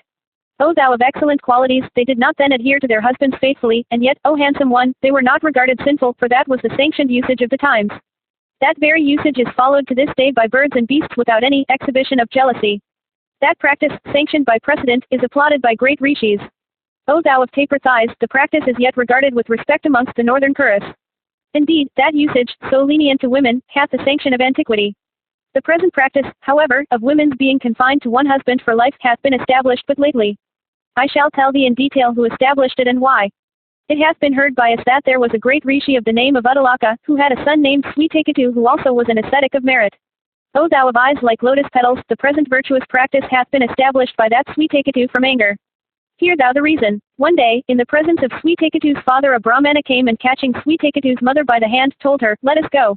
Beholding his mother seized by the hand and taken away apparently by force, the son was greatly moved by wrath. Seeing his son indignant, Uddalaka addressed him and said, be not angry. O son, this is the practice sanctioned by antiquity. The women of all orders in this world are free, O son, men in this matter, as regards their respective orders, act as kind. The rishi's son, Sweetaketu, however, disapproved of the usage and established in the world the present practice as regards men and women. It hath been heard by us, O thou of great virtue, that the existing practice dates from that period among human beings but not among beings of other classes. Accordingly, since the establishment of the present usage, it is sinful for women not to adhere to their husbands. Women transgressing the limits assigned by the rishi became guilty of slaying the embryo. And men, too, vile thing, a chaste and loving wife who hath from her maidenhood observed the vow of purity, became guilty of the same sin. The woman also who, being commanded by her husband to raise offspring, refuses to do his bidding, becometh equally sinful. Thus, O timid one, was the existing usage established of old by Sweetaketu, the son of Uddalaka, in defiance of antiquity. O thou of taper thighs, it hath also been heard by us that Madhyayanti, the wife of Sadasa, commanded by her husband to raise offspring, went unto Rishi Vasistha. And on going in unto him, the handsome Madhyayanti obtained a son named Asmaka. She did this, moved by the desire of doing good to her husband. O thou of lotus eyes, thou knowest, O timid girl, how we ourselves, for the perpetuation of the Kuru race, were begotten by Krishna Dwaipayana. O faultless one, beholding all these precedents, it behoveth thee to do my bidding, which is not inconsistent with virtue, O princess, who is devoted to her husband. It hath also been said by those acquainted with the rules of morality that a wife, when her monthly season cometh, must ever seek her husband, though at other times she deserveth liberty. The wise have declared this to be the ancient practice. But be the act sinful or sinless, those acquainted with the Vedas have declared that it is the duty of wives to do what their husbands bid them do. Especially, O thou of faultless features, I, who am deprived of the power of procreation, having yet become desirous of beholding offspring, deserve the more to be obeyed by thee. O amiable one, joining my palms furnished with rosy fingers, and making of them a cup as of lotus leaves, I place them on my head to propitiate thee. O thou of rare looks, it behoveth thee to raise offspring, at my command, through some Brahmana possessed of high ascetic merit. For then, owing to thee, O thou of fair hips, I may go the way that is reserved for those that are blessed with children. Vaisampayana continued, thus addressed by Pandu, that subjugator of hostile cities, the handsome Kunti, ever attentive to what was agreeable and beneficial to her lord, then replied unto him, saying, in my girlhood, O lord, I was in my father's house engaged in attending upon all guests. I used to wait respectfully upon Brahmanas of rigid vows and great ascetic merit. One day I gratified with my attentions that Brahmana whom people call Durvasa, of mind under full control and possessing knowledge of all the mysteries of religion. Pleased with my services, that Brahmana gave me a boon in the form of a mantra formula of invocation for calling into my presence any one of the celestials I liked. And the rishi, addressing me, said, anyone among the celestials whom thou callest by this shall, O girl, approach thee and be obedient to thy will, whether he liketh it or not. And, O princess, thou shalt also have offspring through his grace. O Bharata, that Brahmana told me this when I lived in my father's house. The words uttered by the Brahmana can never be false. The time also hath come when they may yield fruit. Commanded by thee, O royal sage, I can by that mantra summon any of the celestials, so that we may have good children. O foremost of all truthful men, tell me which of the celestials I shall summon. Know that, as regards this matter, I await your commands. Hearing this, Pandu replied, O handsome one, strive duly this very day to gratify our wishes. Fortunate one, summon thou the God of justice. He is the most virtuous of the celestials. The God of justice and virtue will never be able to pollute us with sin. The world also, O beautiful princess, will then think that what we do can never be unholy. The son also that we shall obtain from him shall in virtue be certainly the foremost among the Kurus. Begotten by the God of justice and morality, he would never set his heart upon anything that is sinful or unholy. Therefore, O thou of sweet smiles, steadily keeping virtue before thy eyes, and duly observing holy vows, summon thou the God of justice and virtue by the help of thy solicitations and incantations. Vaisampayana continued, then Kunti, that best of women, thus addressed by her lord, said, so be it. And bowing down to him and reverently circumambulating his person, she resolved to do his bidding. Section CXXIII. Sambhava Parva continued. Vaisampayana said, O Janamejaya, when Gandhari's conception had been a full year old, it was then that Kunti summoned the eternal God of justice to obtain offspring from him. And she offered without loss of time, sacrifices unto the god and began to duly repeat the formula that Durvasa had imparted to her some time before. Then the god, overpowered by her incantations, arrived at the spot where Kunti was seated in his car resplendent as the sun. Smiling, he asked, O Kunti, what am I to give thee? And Kunti too smiling in her turn, replied, thou must even give me offspring. Then the handsome Kunti was united in intercourse with the god of justice in his spiritual form and obtained from him a son devoted to the good of all creatures. And she brought his excellent child, who lived to acquire a great fame, at the 8th Muhurta called Abhijit, of the hour of noon of that very auspicious day of the 7th month Kartika, viz. the 5th of the lighted fortnight, when the star Jayesha in conjunction with the moon was ascendant. And as soon as the child was born, an incorporeal voice from the skies said, this child shall be the best of men, the foremost of those that are virtuous. Endued with great prowess and truthful in speech, he shall certainly be the ruler of the earth. And this first child of Pandu shall be known by the name of Yudhishthira. Possessed of prowess and honesty of disposition, he shall be a famous king, known throughout the 3 worlds. Pandu, having obtained that virtuous son, again addressed his wife and said, the wise have declared that a Kshatriya must be endued with physical strength, otherwise he is no Kshatriya. Therefore, ask thou for an offspring of superior strength. Thus commanded by her lord, Kunti then invoked Vayu. And the mighty god of wind, thus invoked, came unto her, riding upon a deer, and said, what, O Kunti, am I to give thee? Tell me what is in thy heart. Smiling in modesty, she said to him, give me, O best of celestials, a child endued with great strength and largeness of limbs and capable of humbling the pride of every body. The god of wind thereupon begat upon her the child afterwards known as Bhima of mighty arms and fierce prowess. And upon the birth of that child endued with extraordinary strength and incorporeal voice, O Bharata, as before, said, this child shall be the foremost of all endued with strength. I must tell you, O Bharata, of another wonderful event that occurred after the birth of Vrakodara Bhima. While he fell from the lap of his mother upon the mountain breast, the violence of the fall broke into fragments the stone upon which he fell without his infant body being injured in the least. And he fell from his mother's lap because Kunti, frightened by a tiger, had risen up suddenly, unconscious of the child that lay asleep on her lap. And as she had risen, the infant, of body hard as the thunderbolt, falling down upon the mountain breast, broke into 100 fragments the rocky mass upon which he fell. And beholding this, Pandu wondered much. And it so happened that that very day on which Vrakodara was born, was also, O best of Bharatas, the birthday of Duryodhana, who afterwards became the ruler of the whole earth. After the birth of Vrakodara, Pandu again began to think, how am I to obtain a very superior son who shall achieve worldwide fame? Everything in the world dependeth on destiny and exertion. But destiny can never be successful except by timely exertion. We have heard it said that Indra is the chief of the gods. Indeed, he is endued with immeasurable might and energy and prowess and glory. Gratifying him with my asceticism, I shall obtain from him a son of great strength. Indeed, the son he giveth me must be superior to all and capable of vanquishing in battle all men and creatures other than men. I shall, therefore, practice the severest austerities with heart, deed and speech. After this, the Kuru king Pandu, taking counsel with the great rishis, commanded Kunti to observe an auspicious vow for 1 full year, while he himself commenced, O Bharata, to stand upon one leg from morning to evening, and practice other severe austerities with mind wrapped in meditation, for gratifying the Lord of the celestials. It was after a long time that Indra, gratified with such devotion, approached Pandu and, addressing him, said, I shall give thee, O king, a son who will be celebrated all over the 3 worlds and who will promote the welfare of Brahmanas, kind and all honest men. The son I shall give thee will be the smiter of the wicked and the delight of friends and relatives. Foremost of all men, he will be an irresistible slayer of all foes. Thus addressed by Vasava, the king of the celestials, the virtuous king of the Kuru race, well recollecting those words, said unto Kunti, O fortunate one, thy vow hath become successful. The Lord of the celestials hath been gratified, and is willing to give thee a son such as thou desirest, of superhuman achievements and great fame. He will be the oppressor of all enemies and possessed of great wisdom. Endued with a great soul, in splendor equal unto the sun, invincible in battles, and of great achievements, he will also be extremely handsome. O thou of fair hips and sweet smiles, the Lord of the celestials hath become gracious to thee. Invoking him, bring thou forth a child who will be the very home of all Kshatriya virtues. Vaisampayana continued, the celebrated Kunti, thus addressed by her lord, invoked Sakra, the king of the gods, who thereupon came unto her and begat him that was afterwards called Arjuna. And as soon as this child was born, an incorporeal voice, loud and deep as that of the clouds and filling the whole welkin, distinctly said, addressing Kunti in the hearing of every creature dwelling in that asylum, this child of thine, O Kunti, will be equal unto Kartavirya in energy and Shiva in prowess. Invincible like Sakra himself, he will spread thy fame far and wide. As Vishnu, the youngest of Aditi's sons, had enhanced Aditi's joy, so shall this child enhance thy joy. Subjugating the Madras, the Kuras along with the Somakas, and the people of Chedi, Kasi and Karusha, he will maintain the prosperity of the Kuras. Surfeited with libations at the sacrifice of King Sweetakatu, Agni will derive great gratification from the fat of all creatures dwelling in the Kandava woods to be burnt down by the might of this one's arms. This mighty hero, vanquishing all the effeminate monarchs of the earth, will, with his brothers, perform 3 great sacrifices. In prowess, O Kunti, he will be even as Jamadagni or Vishnu. The foremost of all men endued with prowess, he will achieve great fame.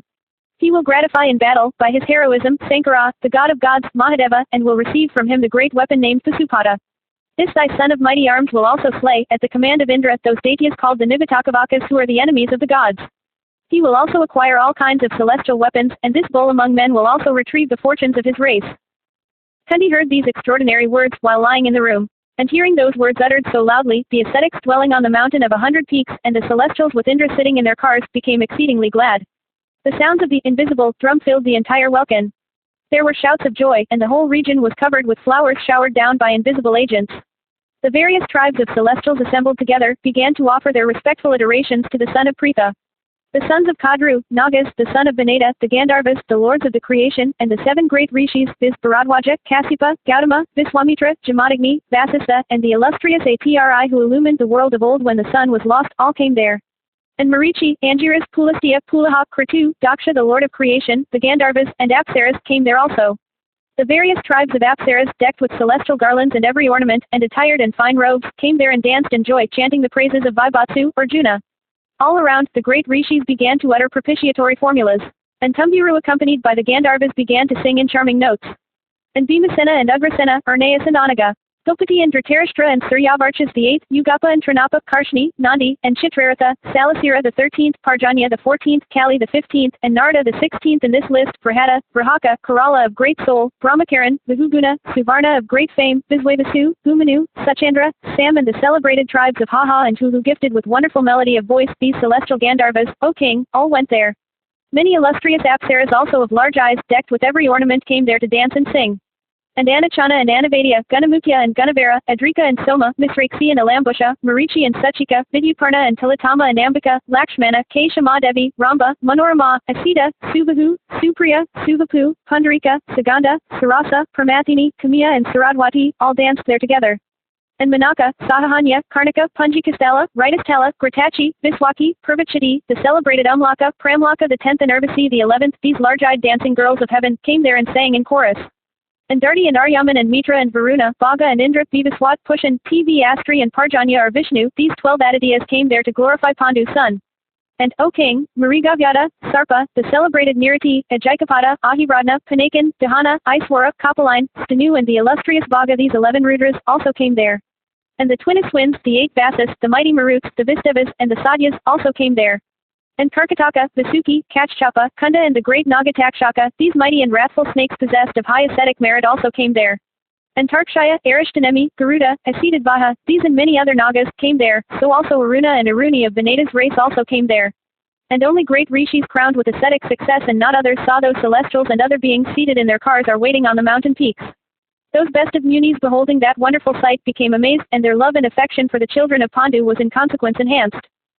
The celebrated Pandu, tempted by the desire of having more children, wished to speak again unto his wedded wife for invoking some other god. But Kunti addressed him, saying, the wise do not sanction a fourth delivery even in a season of distress. The woman having intercourse with 4 different men is called a Swirini, Hantan, while she having intercourse with 5 Bechameth a harlot. Therefore, O learned one, as thou art well acquainted with the scripture on this subject, why dost thou, beguiled by desire of offspring, tell me so in seeming forgetfulness of the ordinance? Section CXXIV. Sambhava Parva continued. Vaisampayana said, after the birth of Kunti's sons and also of the 100 sons of Dhritarashtra the daughter of the king of the Madras privately addressed Pandu, saying, O slayer of foes, I have no complaint even if thou beest unpropitious to me. I have, O sinless one, also no complaint that though by birth I am superior to Kunti yet I am inferior to her in station. I do not grieve, O thou of Kuru's race, that Gandhari hath obtained 100 sons. This, however, is my great grief that while Kunti and I are equal, I should be childless, while it should so chance that thou shouldst have offspring by Kunti alone. If the daughter of Kuntiboja should so provide that I should have offspring, she would then be really doing me a great favor and benefiting thee likewise. She being my rival, I feel a delicacy in soliciting any favor of her. If thou beest, O king, propitiously disposed to me, then ask her to grant my desire. Hearing her, Pandu replied, O Madri, I do revolve this matter often in my own mind, but I have hitherto hesitated to tell thee anything, not knowing how thou wouldst receive it. Now that I know what your wishes are, I shall certainly strive after that end. I think that, asked by me, Kunti will not refuse. Vaisampayana continued, after this, Pandu addressed Kunti in private, saying, O Kunti, grant me some more offspring for the expansion of my race and for the benefit of the world. O blessed one, provide thou that I myself, my ancestors, and thine also, may always have the funeral cake offered to us. Oh, do what is beneficial to me, and grant me in the world what, indeed, is the best of benefits. Oh, do what, indeed, may be difficult for thee, moved by the desire of achieving undying fame. Behold, Indra, even though he hath obtained the sovereignty of the celestials, doth yet, for fame alone, perform sacrifices. O handsome one, Brahmanas, well acquainted with the Vedas, and having achieved high ascetic merit, do yet, for fame alone, approach their spiritual masters with reverence. So also all royal sages and Brahmanas possessed of ascetic wealth have achieved, for fame only, the most difficult of ascetic feat. Therefore, O blameless one, rescue this Madri as by a raft by granting her the means of obtaining offspring, and achieve thou imperishable fame by making her a mother of children. Thus addressed by her lord, Kunti readily yielded, and said unto Madri, think thou, without loss of time, of some celestial, and thou shalt certainly obtain from him a child like unto him. Reflecting for a few moments, Madri thought of the twin Aswins, who coming unto her with speed begat upon her 2 sons that were twins named Nakula and Sahadeva, unrivaled on earth for personal beauty. And as soon as they were born, an incorporeal voice said, in energy and beauty these twins shall transcend even the twin Aswins themselves. Indeed possessed of great energy and beauty, they illumined the whole region. O king, after all the children were born, the rishis dwelling on the mountain of 100 peaks uttering blessings on them and affectionately performing the first rites of birth bestowed appellations on them. The eldest of Kunti's children was called Yudhishthira, the second Bhimasena, and the third Arjuna, and of Madri's sons, the firstborn of the twins was called Nakula and the next Sahadeva. And those foremost sons born at an interval of 1 year after one another, looked like an embodied period of 5 years. And King Pandu, beholding his children of celestial beauty and of superabundant energy, great strength and prowess, and of largeness of soul, rejoiced exceedingly. And the children became great favorites of the rishis, as also of their wives, dwelling on the mountain of 100 peaks. Some time after, Pandu again requested Kunti on behalf of Madri. Addressed, O king, by her lord in private, Kunti replied, having given her the formula of invocation only once, she hath, O king, managed to obtain 2 sons. Have I not been thus deceived by her? I fear, O king, that she will soon surpass me in the number of her children. This, indeed, is the way of all wicked women. Fool that I was, I did not know that by invoking the twin gods I could obtain at one birth twin children. I beseech thee, O king, do not command me any further. Let this be the boon granted by thee to me. Thus, O king, were born unto Pandu 5 sons who were begotten by celestials and were endued with great strength, and who all lived to achieve great fame and expand the Kuru race. Each bearing every auspicious mark on his person, handsome like Soma, proud as the lion, well skilled in the use of the bow, and of leonine tread, breast, heart, eyes, neck and prowess, those foremost of men, resembling the celestials themselves in might, began to grow up. And beholding them and their virtues growing with years, the great rishis dwelling on that snow-capped sacred mountain were filled with wonder. And the 5 Pandavas and the 100 sons of Dhritarashtra, that propagator of the Kuru race, grew up rapidly like a cluster of lotuses in a lake. Section CXXV. Mahabharata Parva continued. Vaisampayana said, beholding his 5 handsome sons growing up before him in that great forest on the charming mountain slope, Pandu felt the last might of his arms revive once more. One day in the season of spring which maddens every creature, the king accompanied by his wife Madri, began to rove in the woods where every tree had put forth new blossoms. He beheld all around palasas and tilakas and mangoes and champakas and parahydrakas and karnakaras, asokas and kesaras and adamuktas and karubakas with swarms of maddened bees sweetly humming about. And there were flowers of blossoming parajatas with the kokilas pouring forth their melodies from under every twig, echoing with the sweet hums of the black bees. And he beheld also various other kinds of trees bent down with the weight of their flowers and fruits. And there were also many fine pools of water overgrown with hundreds of fragrant lotuses. Beholding all these, Pandu felt the soft influence of desire. Roving like a celestial with a light heart amidst such scenery, Pandu was alone with his wife Madri in semi-transparent attire. And beholding the youthful Madri thus attired, the king's desire flamed up like a forest fire. And unable to suppress his desire thus kindled at the sight of his wife of eyes like lotus petals, he was completely overpowered. The king then seized her against her will, but Madri trembling in fear resisted him to the best of her might. Consumed by desire, he forgot everything about his misfortune. And, O thou of Kuru's race, unrestrained by the fear of the Rishi's curse and impelled by fate, the monarch, overpowered by passion, forcibly sought the embraces of Madri, as if he wished to put an end to his own life. His reason, thus beguiled by the great destroyer himself by intoxicating his senses, was itself lost with his life. And the Kuru king Pandu, a virtuous soul, thus succumbed to the inevitable influence of time, while united in intercourse with his wife.